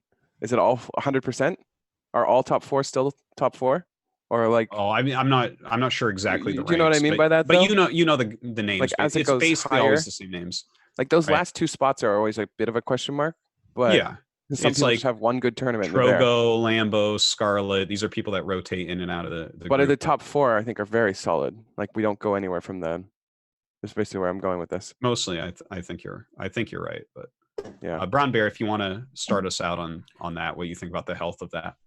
Yeah, so I'm pretty conflicted. So like I think that so I prefer a game much like you, Dan, where it's pretty consistent and you see people. Because like I feel like people should be rewarded for the time they've put in, and if you've put in a lot of time and you've practiced and you've become the best player in the world, the developers shouldn't like take that away from you through like a big design patch, I guess. As a player, I like the big design patches because they get me interested in the game. They always bring me back to the ladder. But actually, maybe a question for you, Dan. I mean, one of my good friends, he brought up this point that like because he stopped playing StarCraft last year, or I think 2 years ago. And because there have been so many design patches, like he could never explain to his kid, for example, how StarCraft 2 works and be like, oh, this is just like what I watched when I was your age kind of thing, because it's changed so much. And like, from your perspective, like, let's say they had changed Brood War that significantly, like every year, do you feel like it would still be as popular now, like where like people are introducing it to their kids and so forth? You know, I think that's what's so great about Brood War is that it has not been changed, and not that that's a bad thing about StarCraft 2, but it sometimes feels like you have to be a more active fan of StarCraft 2, or you'll miss big metagame shifts, and you'll tune in and be like, what are these clowns doing? Why are there BCs? You know, like, what the hell? It just teleported across the map. That's crazy. But yeah, like with I guess each of them have their own thing where the spicing up can be nice from StarCraft 2, but you can always just watch a StarCraft 1 game and know exactly what's going on because everything is the same as it was 20 years ago. And yeah, I guess that's kind of nice. I think Brood War is just a different game. It's hard to say that though. Like if you put StarCraft 2 in the same game, let's say we just take a random iteration of StarCraft from like 2 years ago, and we're playing exactly the same thing now, you know, and we're like in 4 years from now we're playing exactly the same thing, you know, like is that a good thing? Does anybody here think that's I don't think thing? we've gotten to an iteration where we can do that yet. Yeah, because I don't think the balance is quite hit the right area. But it's also a million times harder to hit that with StarCraft 2 than it is for Brood War, because Brood War, your mechanics are so important. In StarCraft 2, we actually hit almost a mechanics skill, like top, and then it becomes something different. Yeah, I don't disagree. I don't know if I answered your question well enough, Brown Bear, but if you want to continue your point there. Yeah, so I mean, I think one of the things that really astounds me is the degree to which Brood War is still popular in Korea, even though it's so old. And I think part of that is because, like, if you're 35 and you haven't played the game in 15 years, but like you have a kid and you're like, oh, check this out, I used to play this. Like, I can explain to you how this works. Like, it'll get to a point if they keep changing StarCraft 2, like I won't be able to explain that to my kids because eventually I'll stop playing. And so I like to see that consistency from that perspective as a fan. And so in that sense, I'm okay with them not changing the game too much and then a small group of players continuing to dominate. I think that, to me, what I worry more about is that, you know, the median professional still has a viable path forward. I'm okay if the top professionals are fairly consistent over time. I don't know about how true this is, because I think StarCraft 1, like at that time, was so massive and so insane that it's almost unfair, because all those people were like, it was so massive, right? Like, I can't even explain how big Brood War was when at its peak in Korea, that all those parents were teaching their kids, right, like their immediate kids, what it was, because they wanted them to be programmed or whatever. Like maybe they just was passions or whatever. But I don't know about the next generation below this one, because everyone that's really into Brood War, I feel, is around my age or a little bit younger or a little bit older. Like, you know what I mean? But I don't know how many people like 15, 14 are in it. I actually don't know the numbers on this. Based on the way that people flame me on the ladder, I think a lot of 14, 15-year-olds are playing. But I think StarCraft 2, even if we change it up, is totally explainable. Like, you really only need to explain some basics for them to actually go out there and play it themselves, right? Like supply depots, let you build more stuff, and you need to mine resources. And then eventually they have to find the game for themselves, really, at least to some extent. Well, it's kind of hard. Like for example, in basketball in the United States, you know, the rules have changed over the years, but you can still, like, if you played basketball in the past, you can explain a lot of the details of like an NBA Finals game to someone who's never seen it before. Whereas I feel like if I weren't playing the game actively, like let's say, you know, I'm Terran and I see someone go 5 racks before, well, maybe that's a bad example, but like there are certain like things like, oh, why is he building a Cyclone here versus building a Widow Mine or something, where like I wouldn't understand that, I guess. Well, yeah, but then you think about it, you know, like you got to think about it. Give it time. Sometimes it'll come to you. But like, it's not a huge thing. It's not going to prevent you from teaching your kids because you built the Cyclone instead of a Hellion or something. You know what I mean? You're basically saying like you can still explain like the overall, like the basics. Yeah, of the big thing. Like the kid, honestly, if your kid isn't interested, it doesn't really matter. I don't think. I think the kid has to be interested to some extent for it to work, right? The fact that a Battlecruiser is teleported across the map or something instead of it walking across the map or not being built at all isn't something that'll prevent your kid from understanding the game. It's more about like, and it's not going to prevent you from teaching the game either. If you're like, wow, you built a BC, you don't need to explain literally everything. You're not gonna be like, wow, you built a BC because you know, the queens get killed if you Yamato them and then you teleport. Like, you know what I mean? You just need to do a bare minimum for them to be interested in the game. Okay. And then progress. Yeah. Okay, so I want to liken, because there's kind of what you guys are talking about, StarCraft 1 versus StarCraft 2, the game changing and things like that, which is not entirely off topic a little bit, but something that just came to mind. StarCraft 2 is more like Magic the Gathering. Expansion sets keep coming out. There's plenty of, I used to play Magic a lot, but if I sit down and look at it now, I have to learn a few new things, and you know, it's not undoable, but it's, you know, whereas StarCraft 1 is more like a chess where, yeah, it's the same board and it's the same units and everything does the same thing still. So it's like, I don't have to think at all, what does the knight do? You know, I can just teach my daughter what the knight does. Whereas the new Magic expansion, if I'm trying to teach her that, I'd have to sit down, read it a little bit. It's doable, but yeah. Future, I want to get your take on the consistency of the top players in the scene that we've been talking about a bit. Well, I could go pretty deep on this, but a lot of it's just personal opinion. And it's like, first of all, I think that if you have all the exact same players, obviously that's pretty boring. It's kind of interesting that you brought up the Quake example, because I was talking to a good friend of mine, Freddie, about this, because I was just trying to like flesh out ideas to think about how I'd want to talk about this, because obviously it's a very complex topic. I don't want to just go into it knowing nothing. And he brought up that exact example of the Quake thing. And yeah, I think that obviously, as you said, that's bad. I think that if you have like 3 to 4 of the same players making top 8, I think that's pretty good. And I also think that, yeah, as you guys were saying, the big end of year patches are the best, because as Brown Bear said, like, you want your hard work to pay off. But if you give them an entire year to play that patch, like, you're going to see fruits on that patch. Like, a year is a lot of time in esports. Like, that's a lot of time to be practicing. It's a lot of time, yeah. Especially because, like, it's not a physical thing. So you can play, like, 12 hours if you really push yourself, right? But, and then I also think if you don't patch the game, this is where we go into a bit more, like, much more of my personal opinion. I think that it's really bad for Terran, specifically because as Terran, you are the aggressor. And then as time goes on, obviously, it becomes easier to be the defensive player. So, right, like, I think if you looked at trends, like, Terran generally does better early on in the year. And then as you go further into the year, it becomes better for Zerg, because Zerg figures out how to defend all these things. And then as, like, Nergat said, like, the game barely changed from the last big BlizzCon patch. Like, very few big things happen. So Zerg's, like, Serral has remained very dominant, because there hasn't been a lot of new things to learn, not a lot of new things to throw you off. And that just, like, generally favors Zerg. So, like, I think for the game, for it to be balanced, like, I find it very difficult for you to never patch the game and for it to be okay for Terran. Yeah, that's quite true, actually. That's really interesting, because in my opinion, the best foreign Terran would be Hero Marine, and I feel like he plays a very defensive macro-focused style compared to the other foreign Terrans.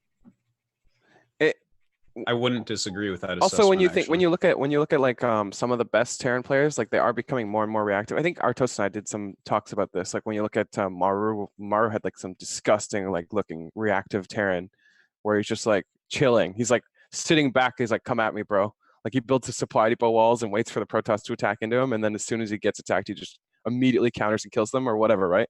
Like, we are seeing a bit of a shift in that general direction. But to take a little bit away from what Future said, in general, all aggression is hurt. Yeah, over time.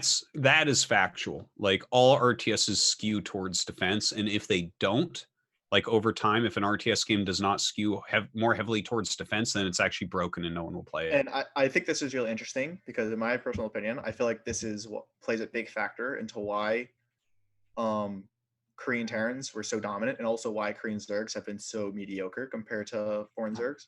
Well, more recently, right? But, like, with Terran, you're so aggressive and you're all about doing gambles and stuff. And, you know, obviously, I brought this up on the show the last time I talked about it.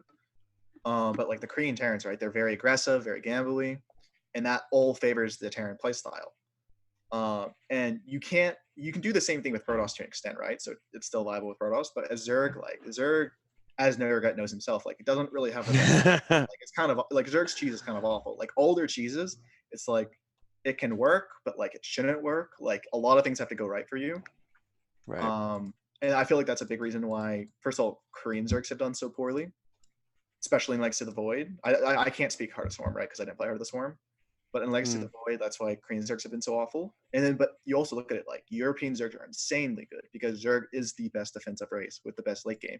Like, stylistically, Zerg fits Europeans, Terran fits Koreans, and I feel like that's why those two have been so dominant in Legacy of the Void. No, it's very true. That's extremely true. I I mean, like the regions actually play the game very differently. Like even North America plays the game differently than Europe. Yeah, like there's like a lot of regional influences because you're practicing on a ladder that's, you know, like you're kind of forced to react to what's being played. You know what I mean? And I think in general, the European ladder is playing more like the races are designed than the Korean one is. Where in the Korean ladder, you're playing against the Koreans, like the people that you're playing. And then in Europe, you're playing more against the races, I feel. Yeah. A little bit more. Like that's a huge thing. Like no one in Europe, very few people in Europe play the player.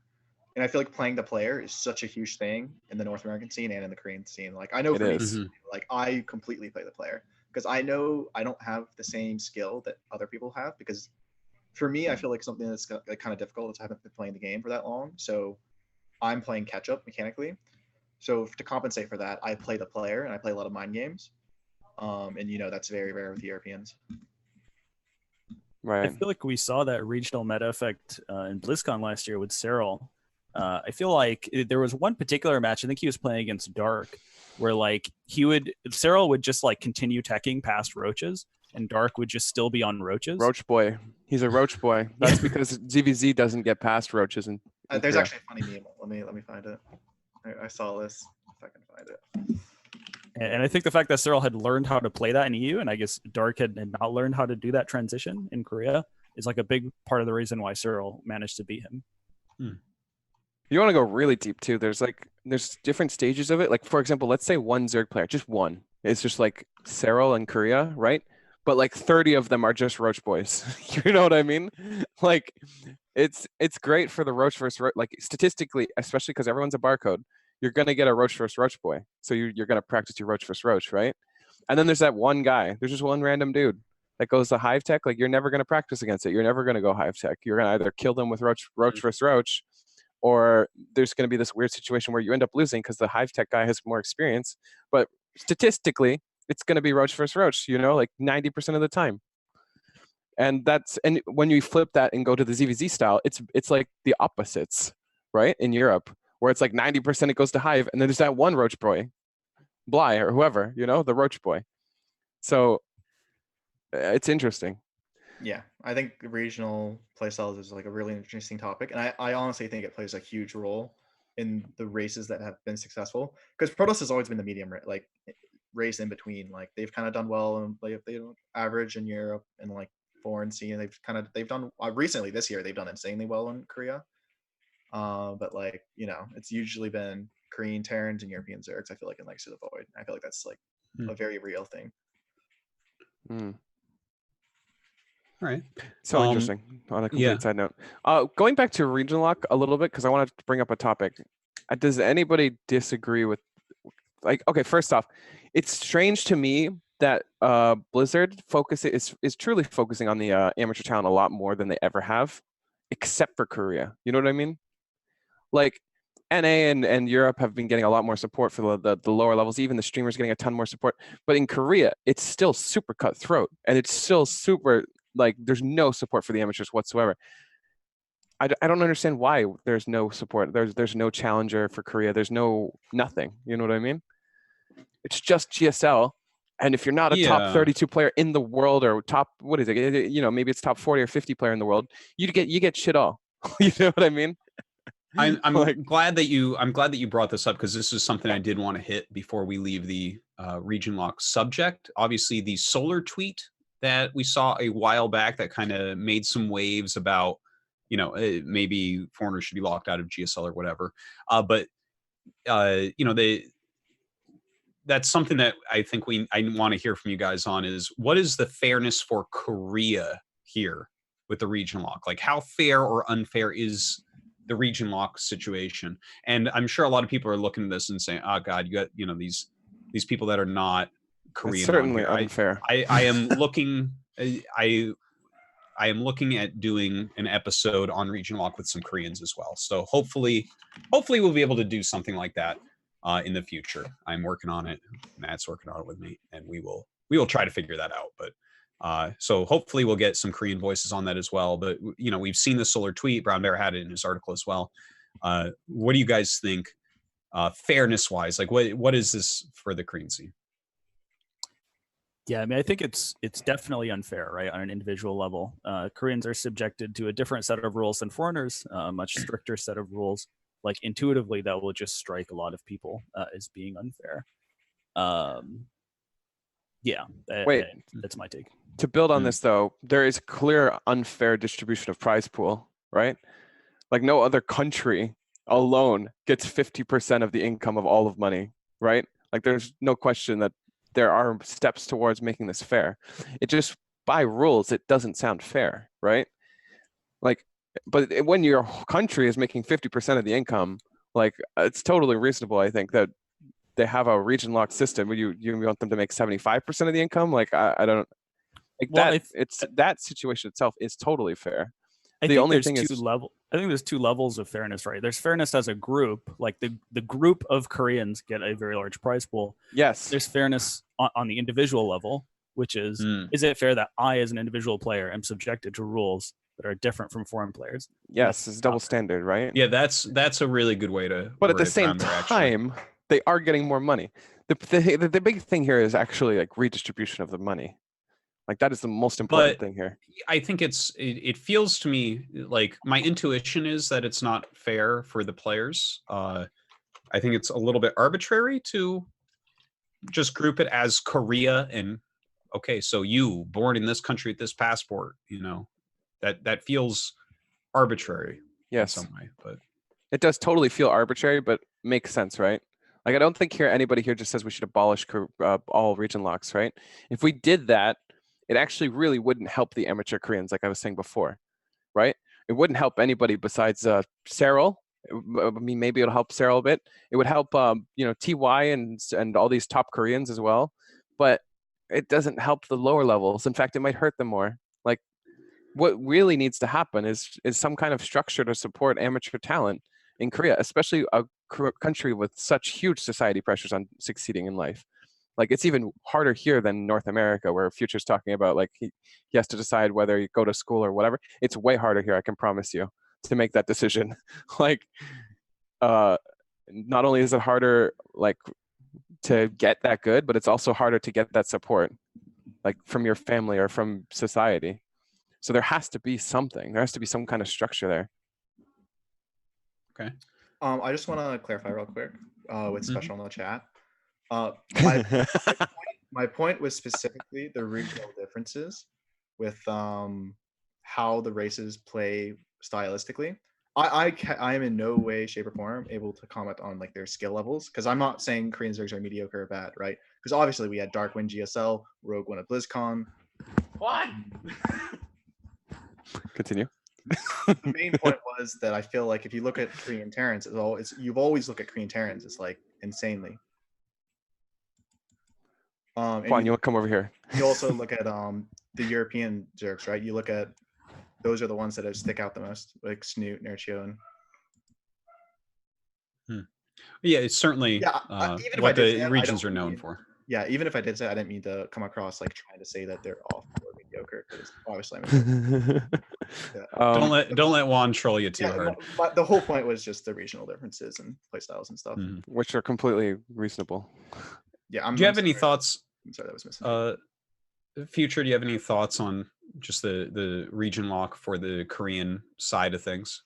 I don't know what you do about it. Like, I don't really have too many strong thoughts about it. I haven't thought too much. It is, but I don't really know what you do, and I don't really have too much to say about that. It's a tough thing. Okay, do we give him the mic or not?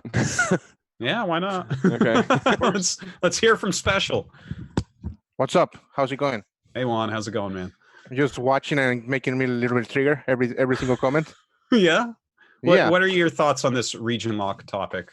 If the region lock gets abolished, there will be like 3 or 4 players that survive for the foreigner scene. Mm-hmm. So I don't know if you guys really want that. You know what I mean? Well, I don't think anyone's saying that they want that, but what do you think that the region? I mean, you've watched the whole show. I can't run through all the topics, Yeah. but what are some of your intuitions and thoughts on the region locking situation? I think, if anything, it's unfair for Koreans because we can't play on GSL, they can play on WCS, right? Mm-hmm. And the prize pool distribution, even though they get more money, the distribution is just bad. I don't even know why it's like that. Mm-hmm. But what made me trigger is that I went to get a sandwich outside. I get the Wi-Fi and I start looking at Future saying that Korean circs are mediocre compared to foreigner circs, which is not even close to remotely true. I don't. Do you follow Lambo on Twitter? Because from what I hear, every time I go to his chat just to make him say stuff like that, but it's a fucking huge joke, you know. Like if you look at his win rates against Koreans, for example, that kind of tells a story, you know. All right. You don't even need to say anything. Yeah. But what my main point is, like, Future, you say that Korean circs are mediocre. You say that. You can back up on that. So when you have one foreigner circ that's better than all of them, and the second one, which is Rainer, it's equal or worse than like 6 of Korean circs. So I don't know how can you really say that with a straight face. It's not my point though. But you say mediocre. Well, I'm sorry for using poor wording there. That's not the point of what I'm trying to say. Really? Like the whole point is that you're like in the foreign scene, Zergs are the ones that be the most like successful, generally speaking. And in Korea, it's generally Korean Terrans that are the most successful. Like as I said before, I'm in no place, and I have no opinions on like who are better players. Like I have nothing to say on that. The whole point is just like regional differences and how do you approach the races and their general success in that way. Like I have nothing to say about the skill level. I'm sorry that was. Well, that's mostly because of format, I think. Yeah, that plays a huge role as well. I think that plays a huge role. Do you mean the preparation tournament versus weekend tournament format? Yes, and also the skill wise. Like look at me, for example. What's my best GSL result? Round of 16, right? And what I got to the finals and like I don't know 10 top 4s in WCS. Yeah. So you can tell the huge difference of skill. Like it's mostly because white Protosses and white Terrans are just not good, you know?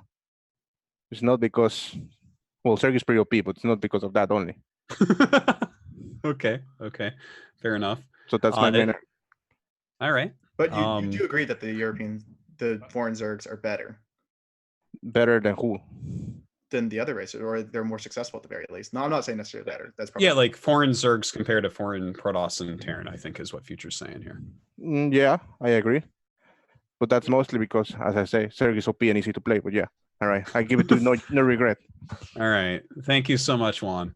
That was special, everybody, giving us his thoughts on the subject.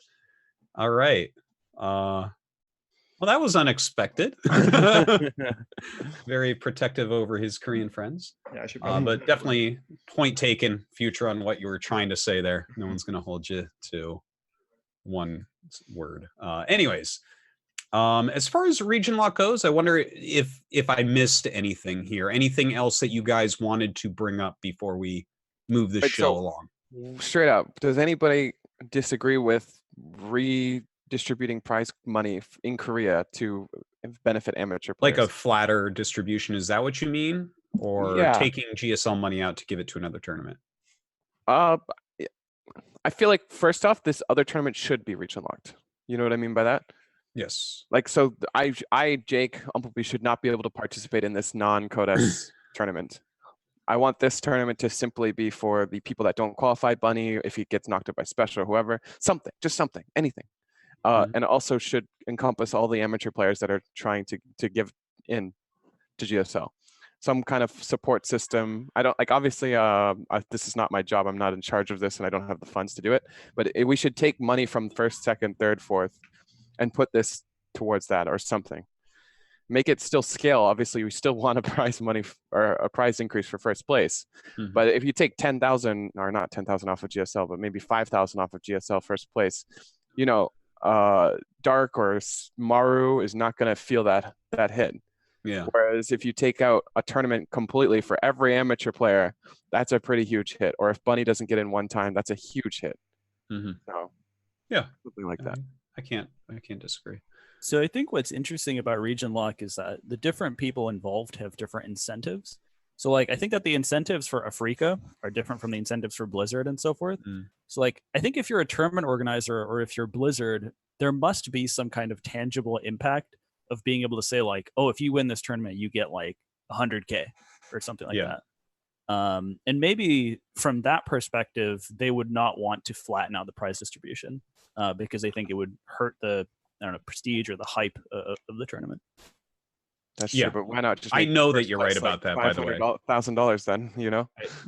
As someone who has worked in esports for more than 10 years, I can definitely say that that is something that is taken into consideration, is what the big number is, like the overall number for the tournament and the number for first place. Those are like important metrics to try to make your tournament look good. There's no question about that. That is factual, that a lot of companies look at that. I think it's unnecessary though, unless you're going with the Dota style, like it's a $22 million tournament. I really don't think anybody cares if it's 25K or 30K or whatever, right? Well, I like, think I'm talking about the we average sitting here, the hardcore StarCraft fans that like really are into it, that are probably watching the Pylon show right now, would agree with you that I actually, if you put a gun in my head and ask me how much a certain tournament gets for first place, I can't tell you.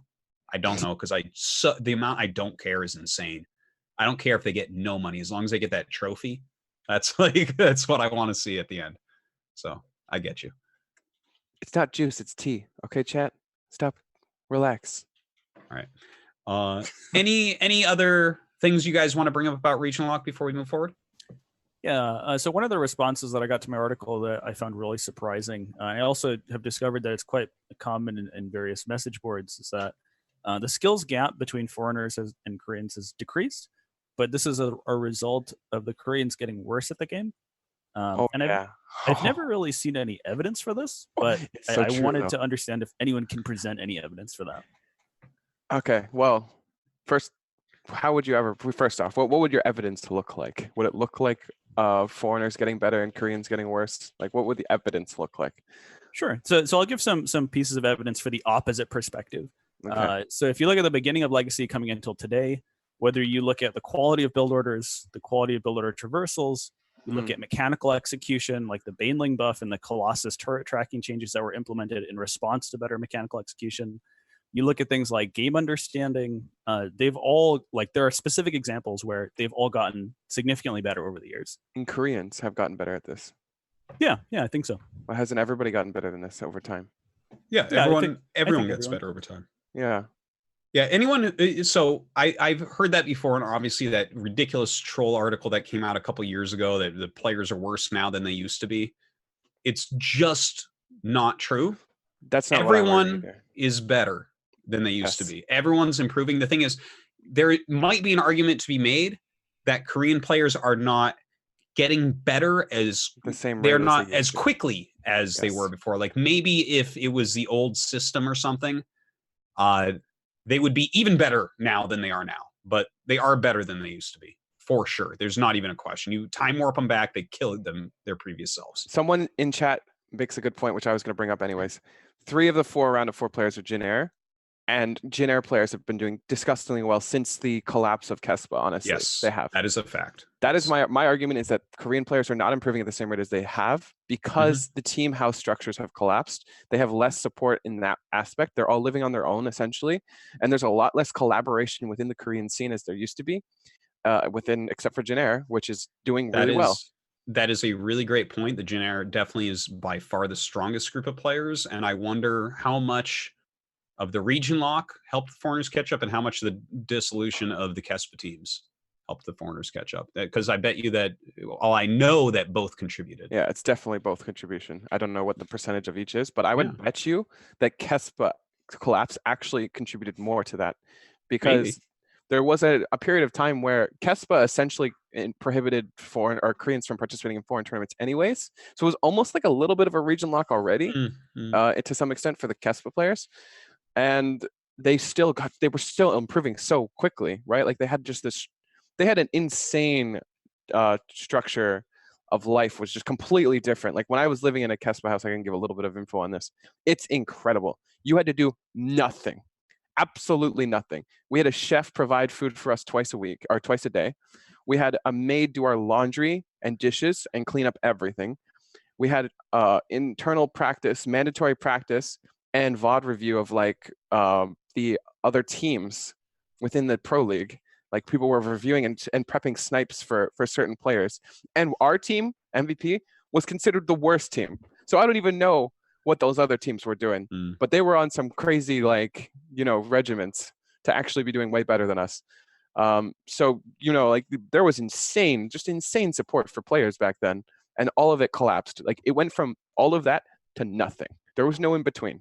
There's no like, okay, we're gonna graduate. You're not getting a maid anymore. Like you have to do your own laundry. It was just like, nope, you don't have a house, you don't have any money, and you don't have all of your needs taken care of anymore.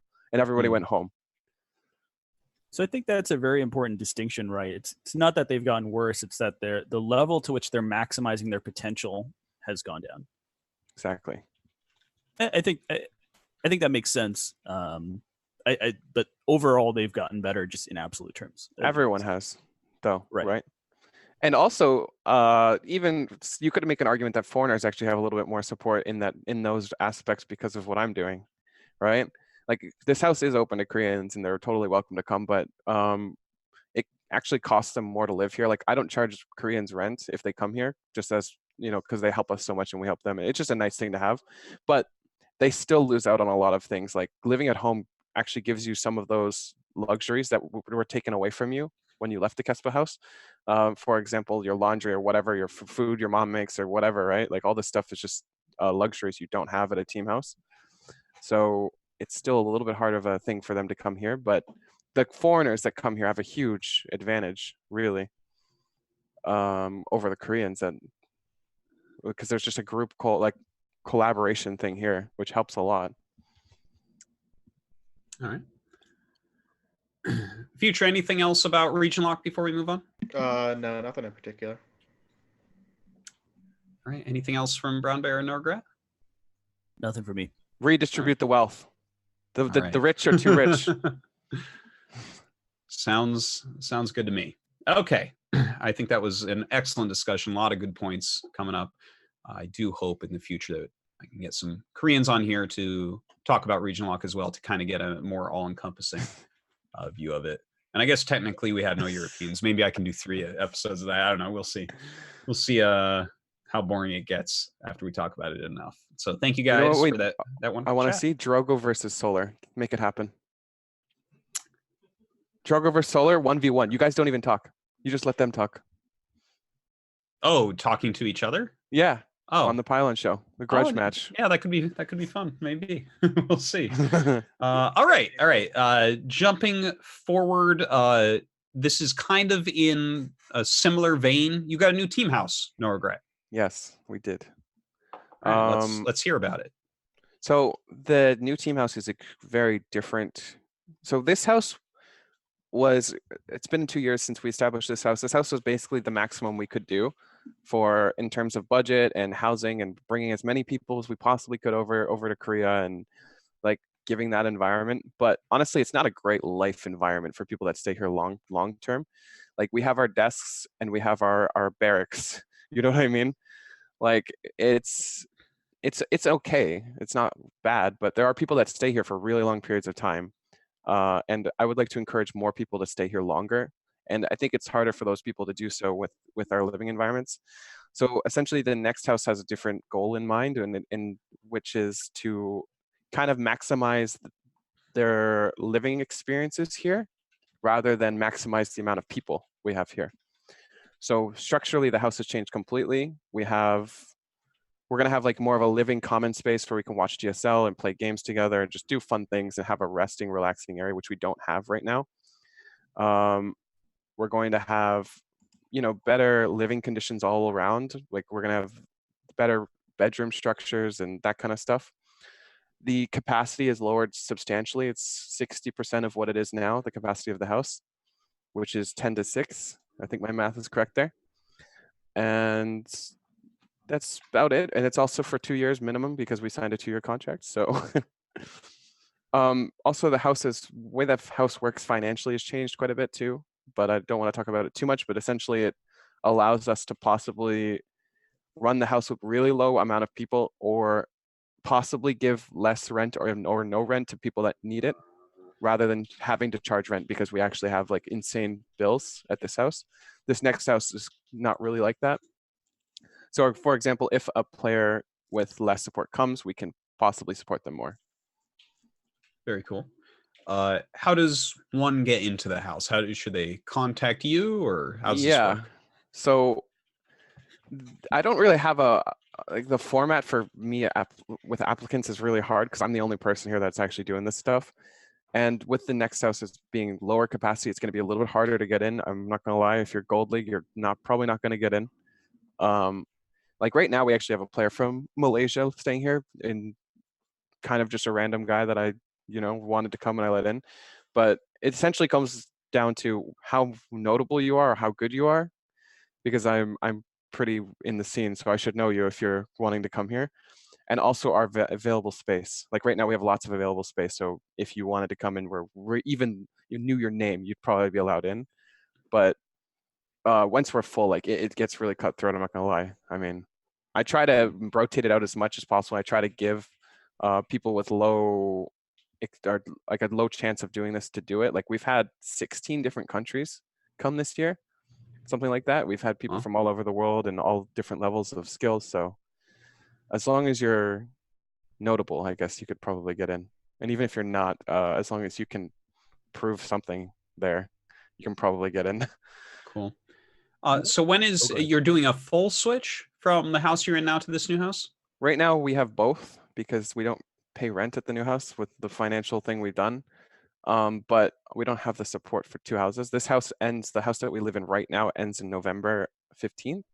So we're going to have 2 houses for a couple months, but our capacity doesn't change because we still only have 10 computers or whatever.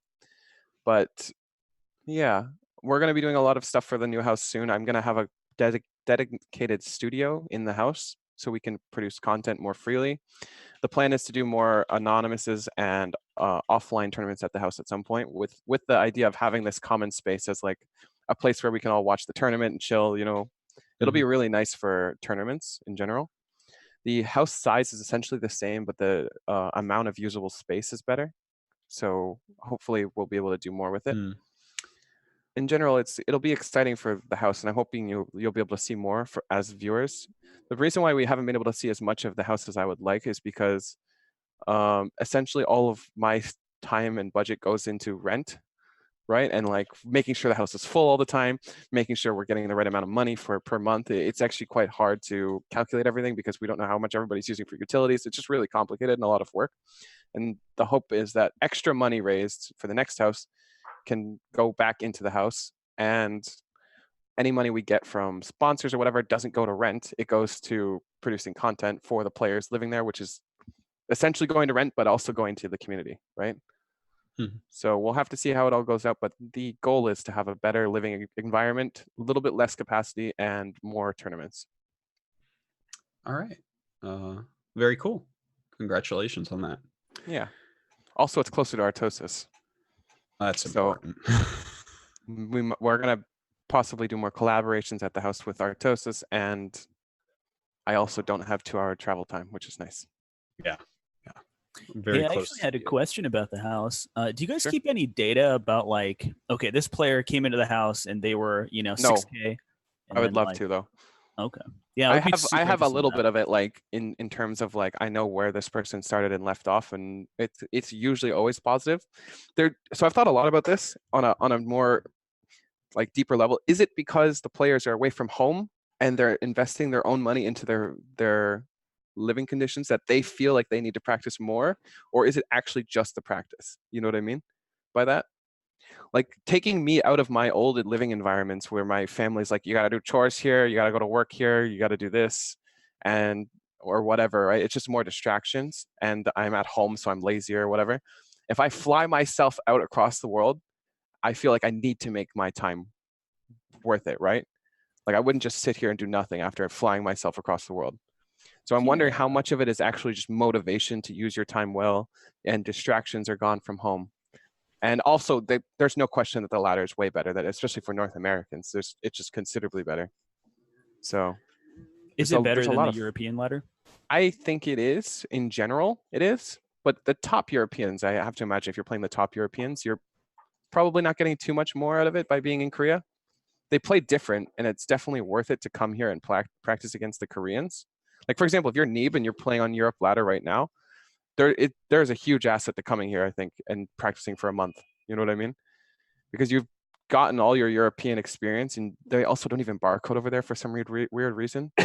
So you basically know who you're playing and their play styles and everything. And then you come over here, you get a lot more experience in a different level of play style. And it also, they're still all really, really good. So it's just like you're diversifying your portfolio as well as still getting really good practice. So yeah, it's definitely worth it. There's no question. Interesting. And do you guys do what the old team houses used to do, where like you'll watch a game as like a coach, quote unquote, and be like, oh, you know, Scarlet's having trouble with this, so use special, do this build against her like 10 times or something? Do you guys do that at all? Well, I don't work as like an official coach, and I don't do that, but there are people that do that on their own, at their own accords, right? Like I've been asked at the house to cheese people, like 13, 12 them over and over again and stuff like that. That happens all the time. Or if someone's having trouble with a certain race, even Scarlet coaches like Astraeus Protoss every now and then. Like it definitely happens. There's a lot of collaboration between the house members for mutual benefit. And I think that helps everybody, just literally everybody. Cool. Anything else about the house, guys?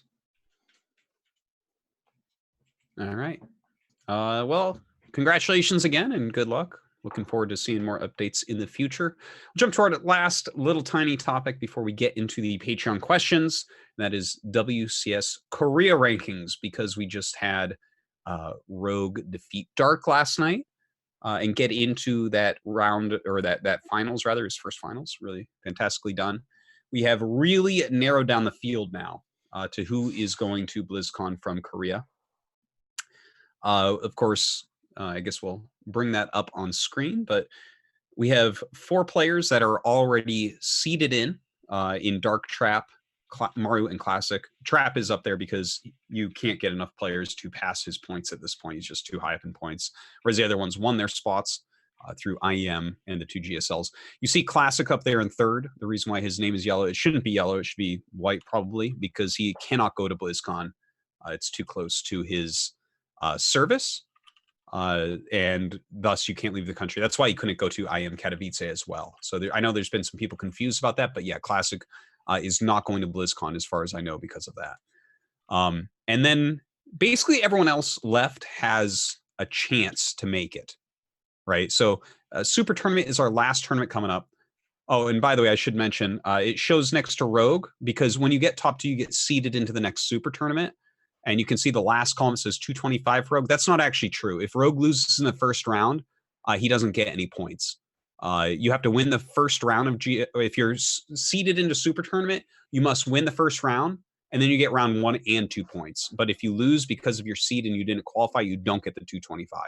That's something that came up last year. But yeah, basically everyone down to parting has a chance. Damn, that's insane then. Yeah, so like for instance, the way that this would work, if Stats does not qualify, or no, not Stats, if Deer, TY, Hurricane, Ragnarok, Kumiho, Zest, Solar do very poorly and Parting wins Super Tournament, he'll go. So the further down they are, obviously it's very, very difficult for some of these players to actually make it in at this point. But yeah, just wanted to give a brief update. And once the Super Tournament qualifiers will be really interesting as they go by, because when you see anyone eliminated that's on this list below Deer, they are out. They're not going to BlizzCon. So that's like kind of the, I don't know, the heartbreaking thing. Of course, we'll give a big Super update. Tournament's going to be really important for these Koreans then. Yes, it's the last Super Tournament of the year is amazing, because there's always, like last year, I believe we had 4 players vying for the last spot. Like 7 spots were already decided, and then we had like 4 players vying that made it in. This year, I think we'll have more, because the only way Rogue can lock himself in is by winning the finals, which I actually wouldn't be surprised if happens. But having 3 spots open for Super Tournament is insane. And when you look at that lineup, you're like, okay, most of these people probably make it into Super Tournament as well. Right. Yeah. So yeah, there's a little update. Obviously, we already know the 8 foreigners that are going, but we're getting very, very close to knowing the Koreans. And of course, Super Tournament is coming up pretty quickly after GSL finals. So that pretty much does it for the Pylon Show regular part of the show, the topics and everything. And I believe it is time for our Patreon questions. All right, let me find that. Here we go. All right. Here we go, guys. Templar asks, Blizzard won't say, so I figured a Pylon was the best place to ask. How do you think Protoss reproduce? All we know is their only orifices are eyes, and they seem to have males and females. But any clarity you could lend to this matter via speculation would be greatly appreciated. Do they really only have eyes? They don't have butts? I know they don't have mouths. Do they not have ears? Can they not hear things? Do you guys know anything about the Protoss lore? No. I got a serious group here, everybody. Oh my god. I mean, I have a hypothesis on why maybe. Okay. But I don't know how deep I want to go in on this. All right. What's your I'm hypothesis? Thinking okay, so you know how like we already have like a bit of genetic, like what is it, like genetic altercation of humans like starting to be tested and stuff. Yeah. My bet is that the Protoss like were doing this for a really long time, like thousands of years, and eventually like traditional means of reproduction are just useless. Like what's the point, right? So they're just like genetically cut out. Like why even have them? It's just a distraction to further the cause of, you know, whatever greatness. So they're just like genetically cut out all that stuff and they're just produced in labs. I think that's the only thing that makes sense. All right. I always assumed that they were kind of like plants, so maybe they give off pollen or something, but I don't know how that would work. Templar, thank you for your question. Sorry, we can't do better. Wolfman asks, what were some of your most stupid builds or strategies from the beginning of your StarCraft careers? Love the show. Oh, I've got one. It's a good one for you, Norgret. What's some of your stupidest? So I used to play Protoss when I was really young, a youngin'.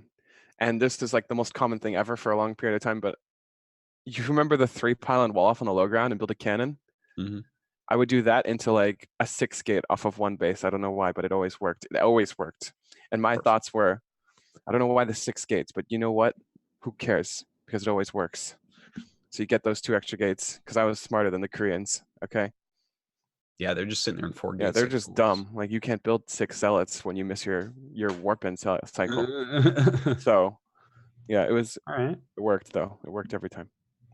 What do you think, Future? What's some of your stupidest builds or strategies that you've had? So whenever I first started playing Legacy of the Void, versus Zerg, I would go Proxy 111 and go just mass Reactor Hellion and Banshee. And my entire win condition was to snowball my entire win condition was killing all the queens and snowballing it with Banshees. It was like I actually got like a low GM doing that every single game, just Proxy and just Reactor Hellion Banshee.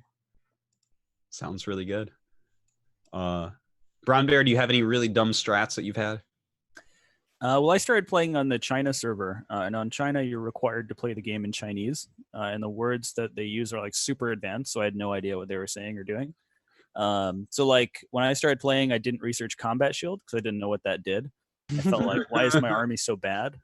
And I remember I struggled with Reapers a lot. So I would just like, I did these builds in TBT where I would just mass Marauders and then I would lose to Marines. I'd be like, man, this guy's Marines are so good. But yeah, that's about it for me. All right. I remember back in Wings of Liberty. Yeah. After I switched to Protoss, everything was like 1 base 4 gate for a while and just very aggressive strats. So I got into going 1 base 3 gate into Colossus.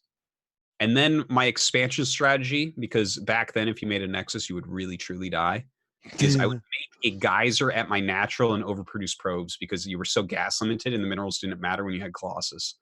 So I would actually long distance mine, cast for my nap. Amazing. That was my strat. I think like this all makes sense. Like, I was like, it looks stupid, but and that's all I care about is being theoretically right. All right, thank you, Wolfman, for the question.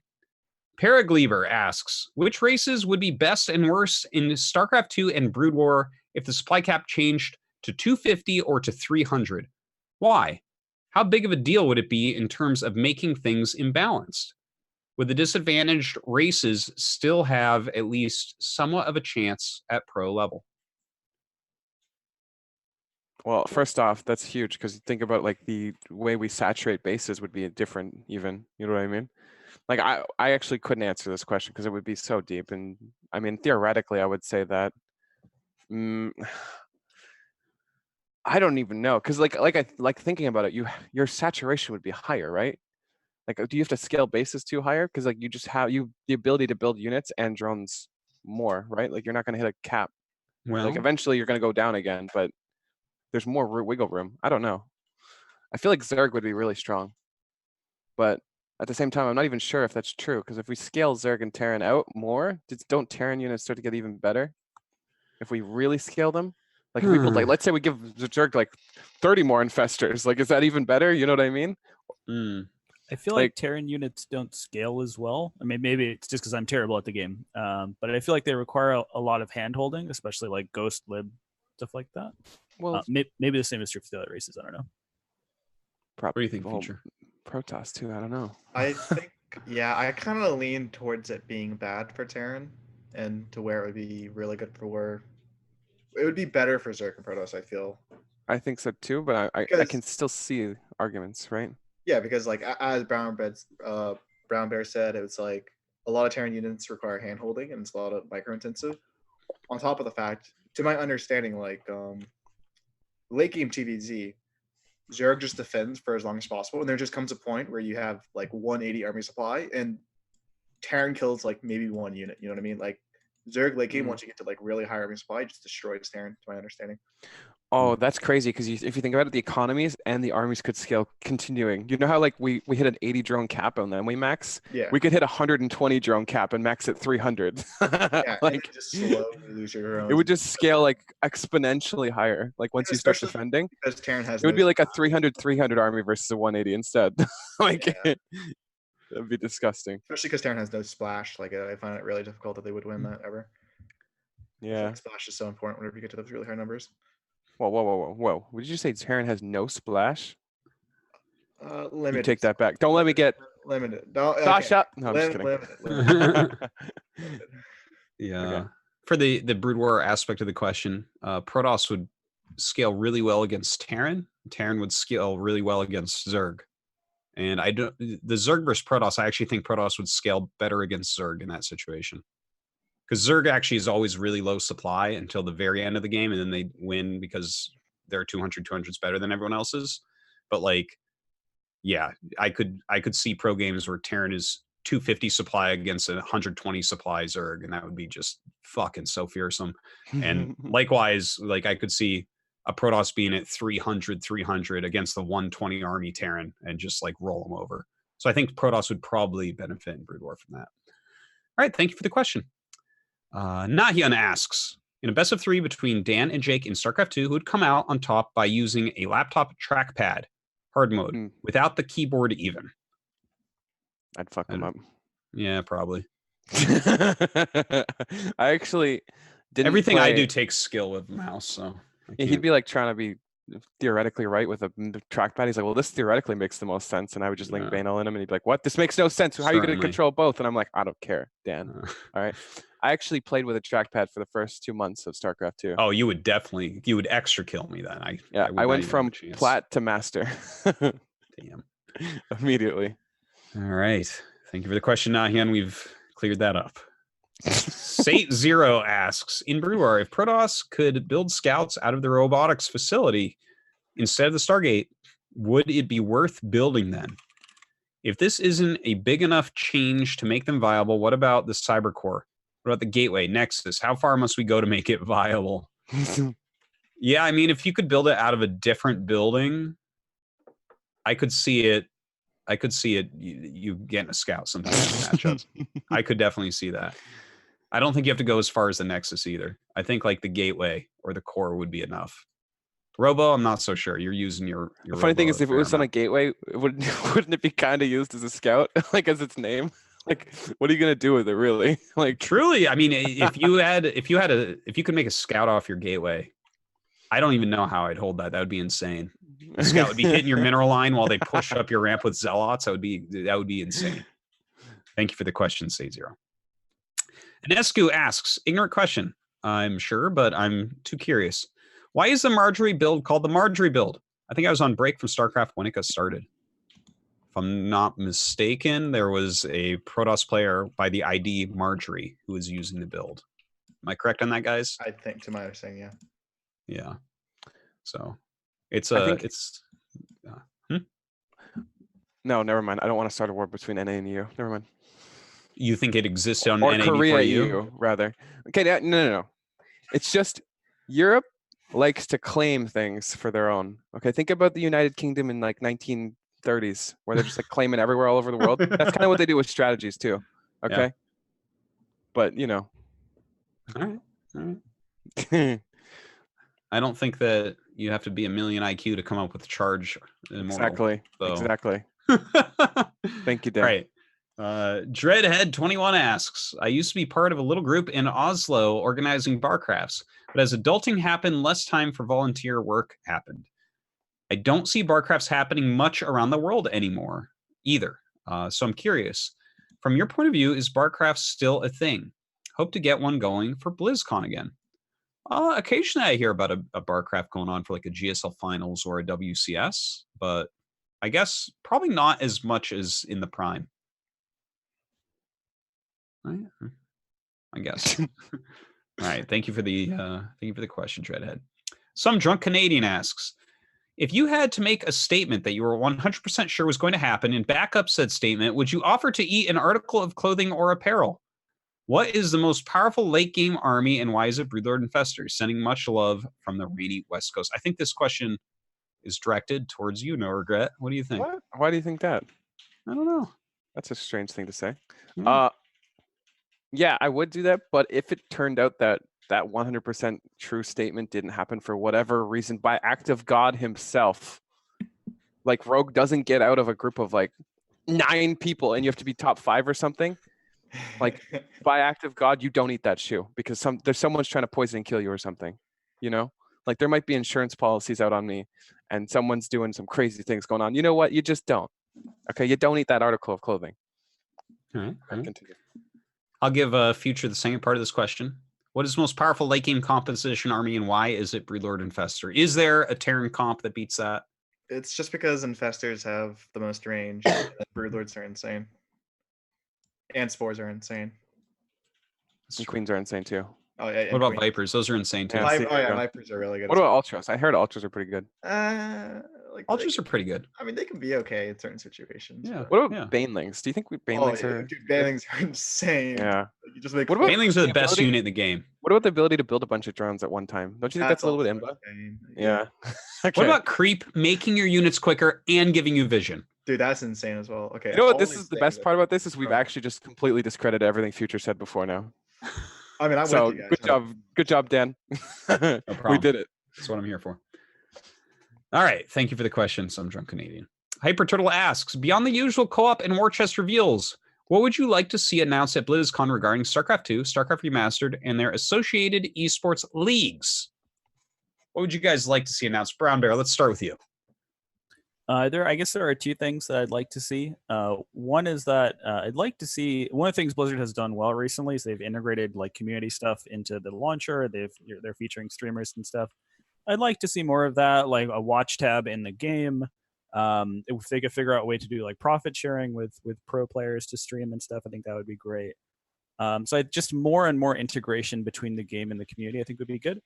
And then the other thing is like in Korea right now, StarCraft 1 is very popular and StarCraft 2 is just like a regular game like anything else. And I guess as a viewer, I see the 2 of them as kind of like living separately and having their own tournaments and stuff. even though they're run by the same tournament organizer and they're sponsored by the same company. So I would love to see if Blizzard could find a way to bring more StarCraft 2 content to that StarCraft 1 audience and get some benefits going there.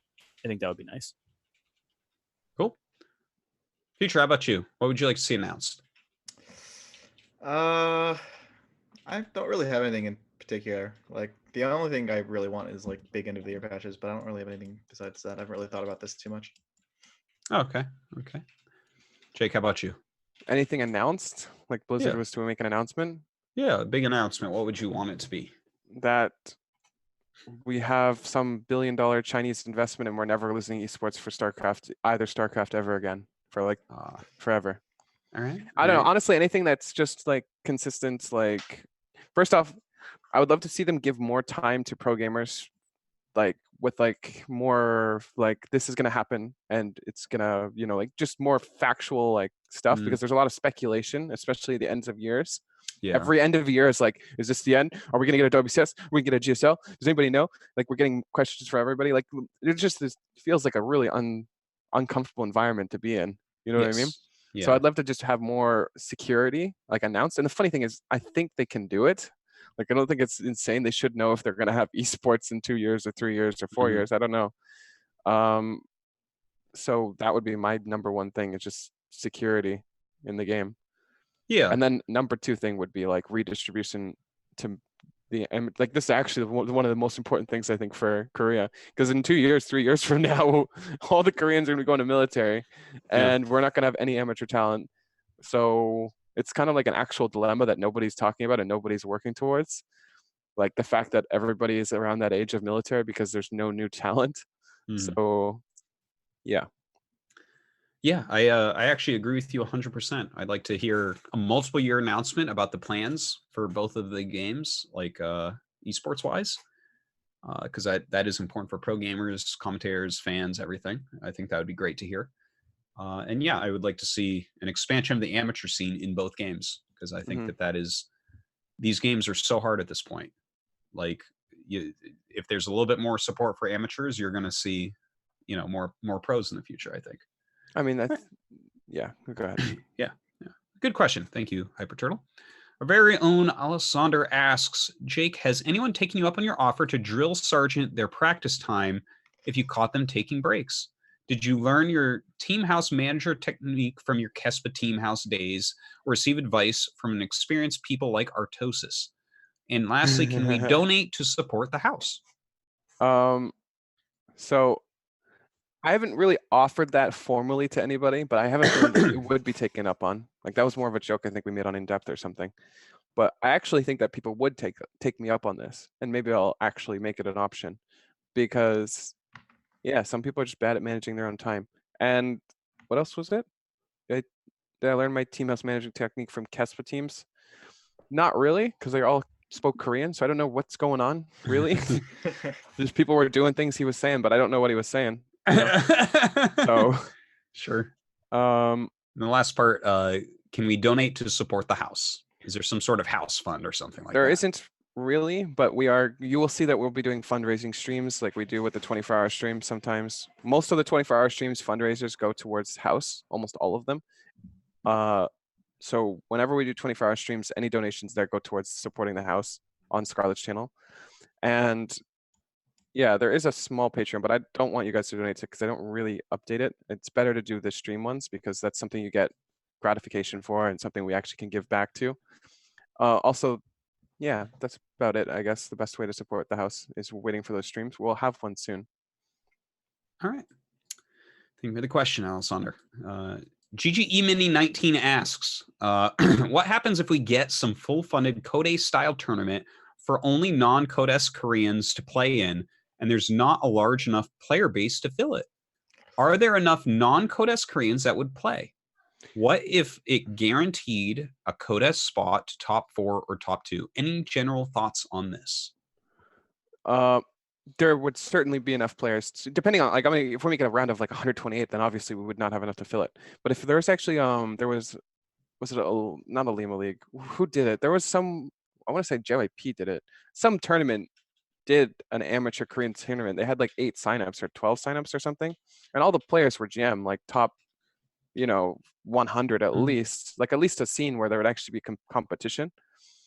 And if we gave 2 spots, meaning taking 2 spots out of Code S, that means that there's 2 Code S players that would at least be playing in that, right? And there also wouldn't be foreigners, so that would be huge. I think that would be really good.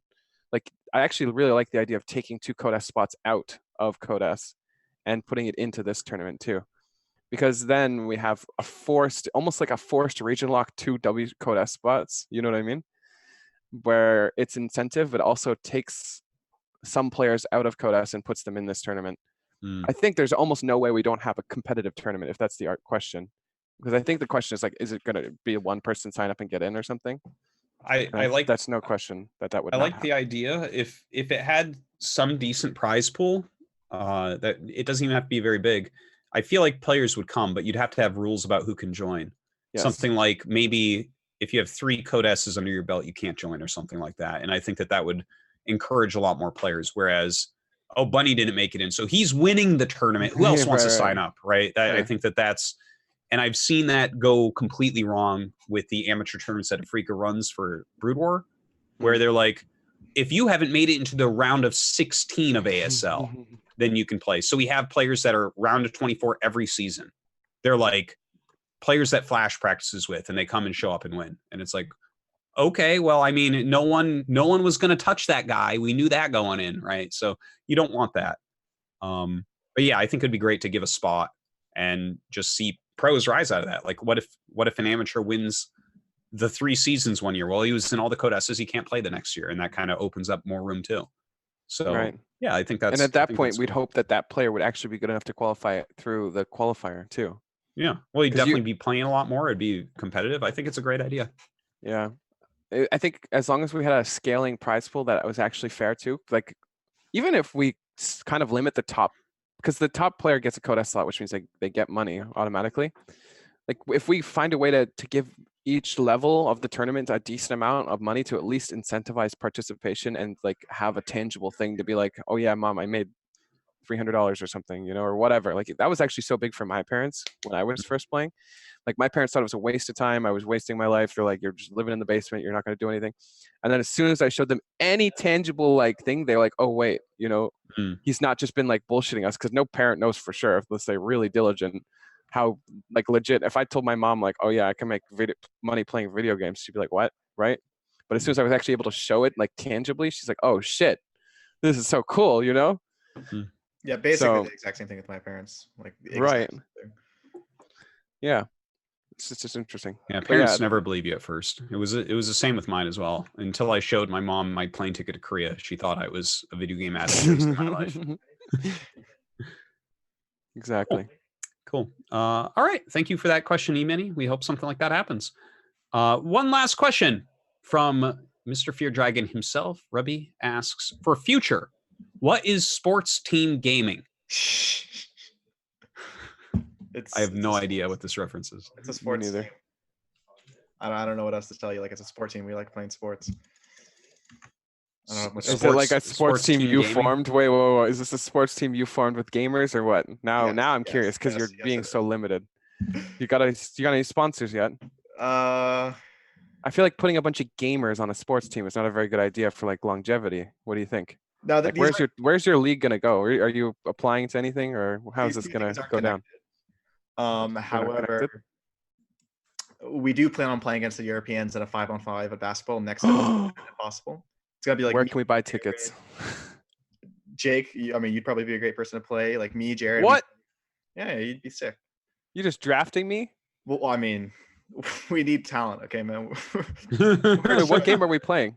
Basketball, 5v5. Oh hell yeah, let's do it. I'm tall. I can just slap the ball out of them. They're all nerds, right? We'll be playing like Lambo, Denver, whoever else the Europeans draft. So not that they're connected. Oh hell yeah. Team gaming, yeah, it's legit. You know what we should do? We should break their hands. Oh. Like while we're playing accidentally, okay? Don't get me wrong. We're gonna think about it. All of a sudden, North American StarCraft doing a lot better than Europe at Montreal and all these other tournaments, aren't they? Who won the real game? They may have won the basketball game, but who won the real game, Oh, man. This is getting wild. This is amazing. I'm starting to have little fantasies in my head. It's like Zest keeps dunking over everybody, but then Hearthstone comes on the floor and just fucking breaks the ball out of his Hearthstone's the hand. scariest part. Like, how are we supposed to deal with Hearthstone? Because I think like I'm the tallest. I'm the same height as him. I can be the Hearthstone guard. Oh yeah. How tall are you, Jake? It's like 197. I think he's around the same. How you? Oh yeah. Okay. Oh yeah, 6'5". Yeah. I realized. There you go. All right. Wait, so there's an actual. Whoa! There's an actual Twitter. What's going on here? Yeah, no, this is real. There's like videos and stuff. Who made these videos? Sports Team Gaming, man. Amazing. That's wonderful. Okay. Okay. Well, thank you for filling us in on that. Fear Dragon has a second question here for everyone. What type of content do you wish existed, even if it was probably not worth the effort? Big frozen vegetable pack. All right. What type of content do you wish existed, even if it was probably not worth the effort?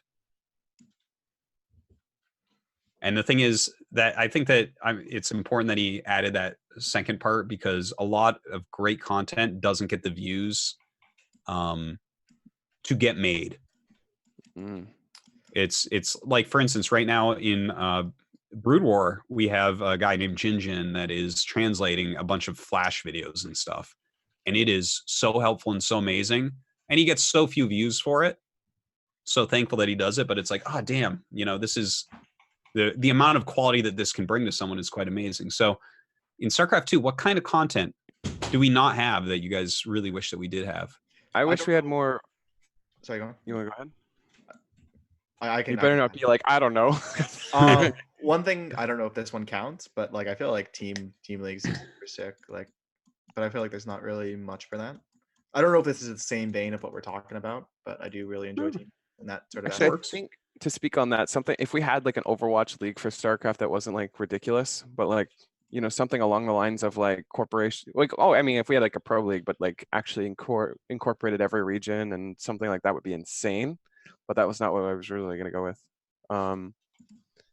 I was going to originally go with literally anything that brings out personalities and that kind of stuff in a different light, because I think our scene actually has this incredible dynamic to anybody who's actually a part of it or anybody that actually knows it.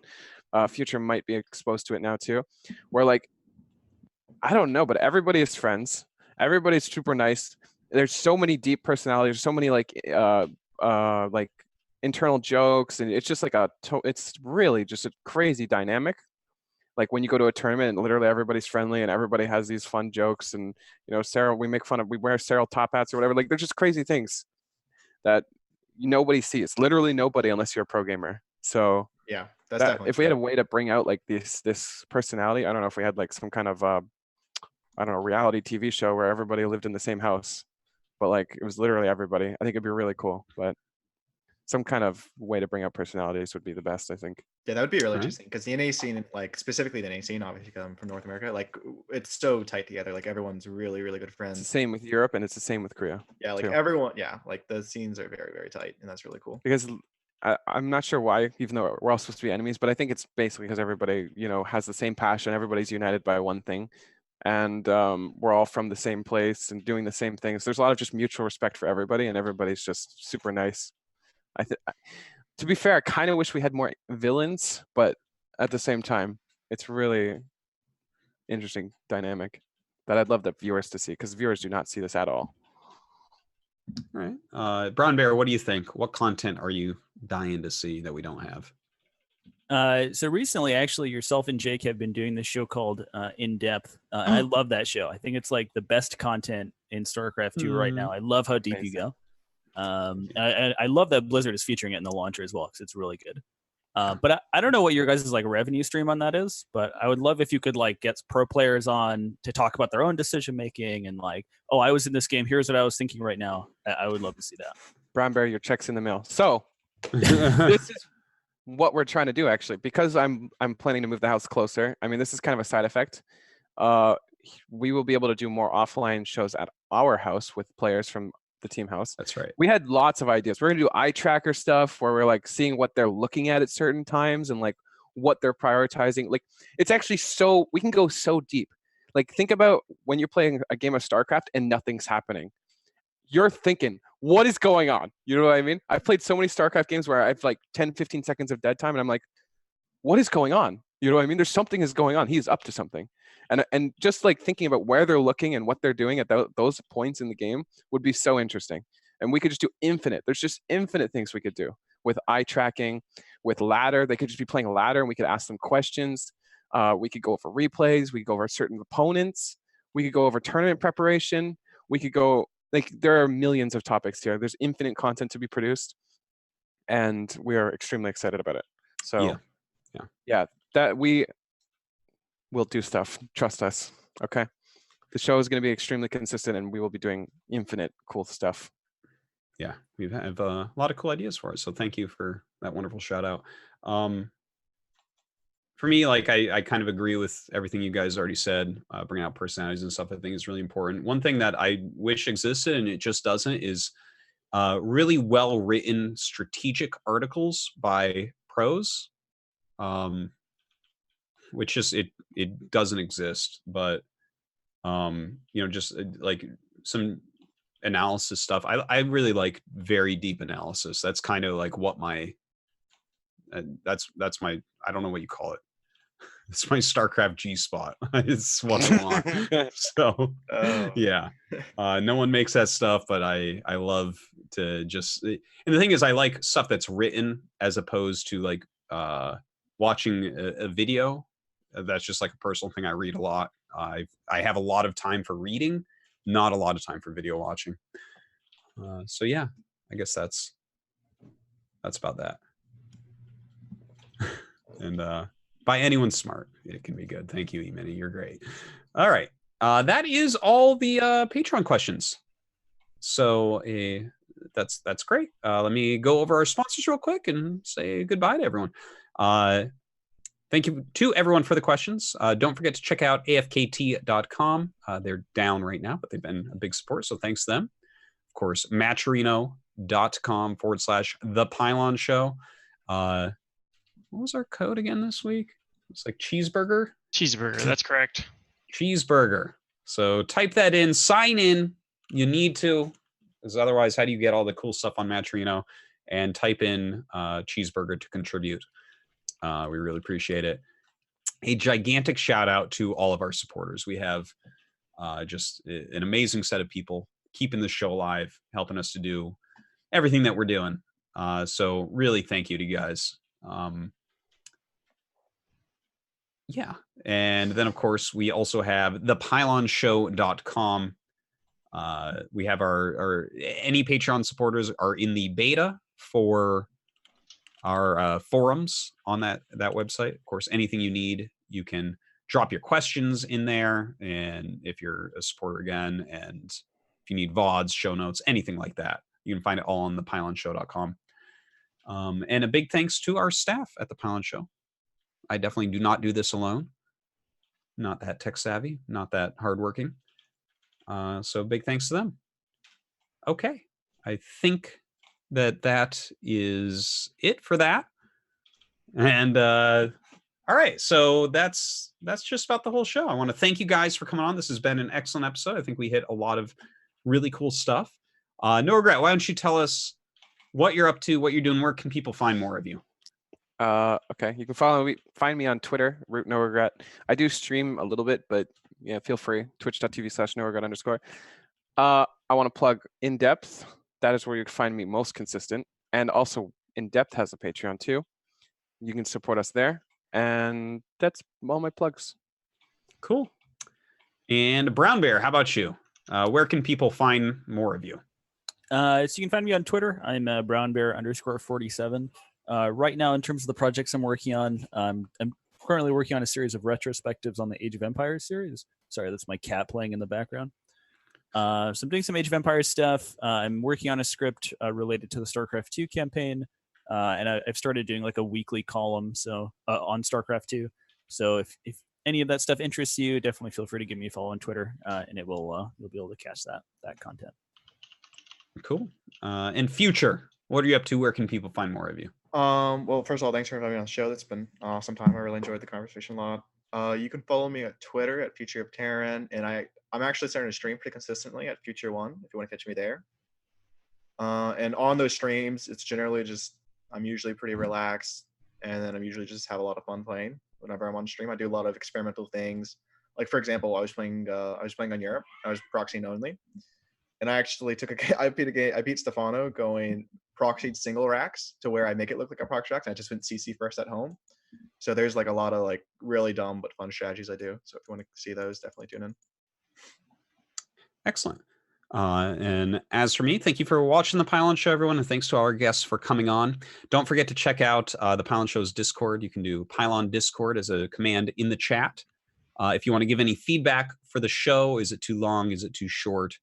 Do you like the kind of format? Cobra and I are tinkering with the format just slightly week to week to try to figure out the best way to do the show and how to improve it.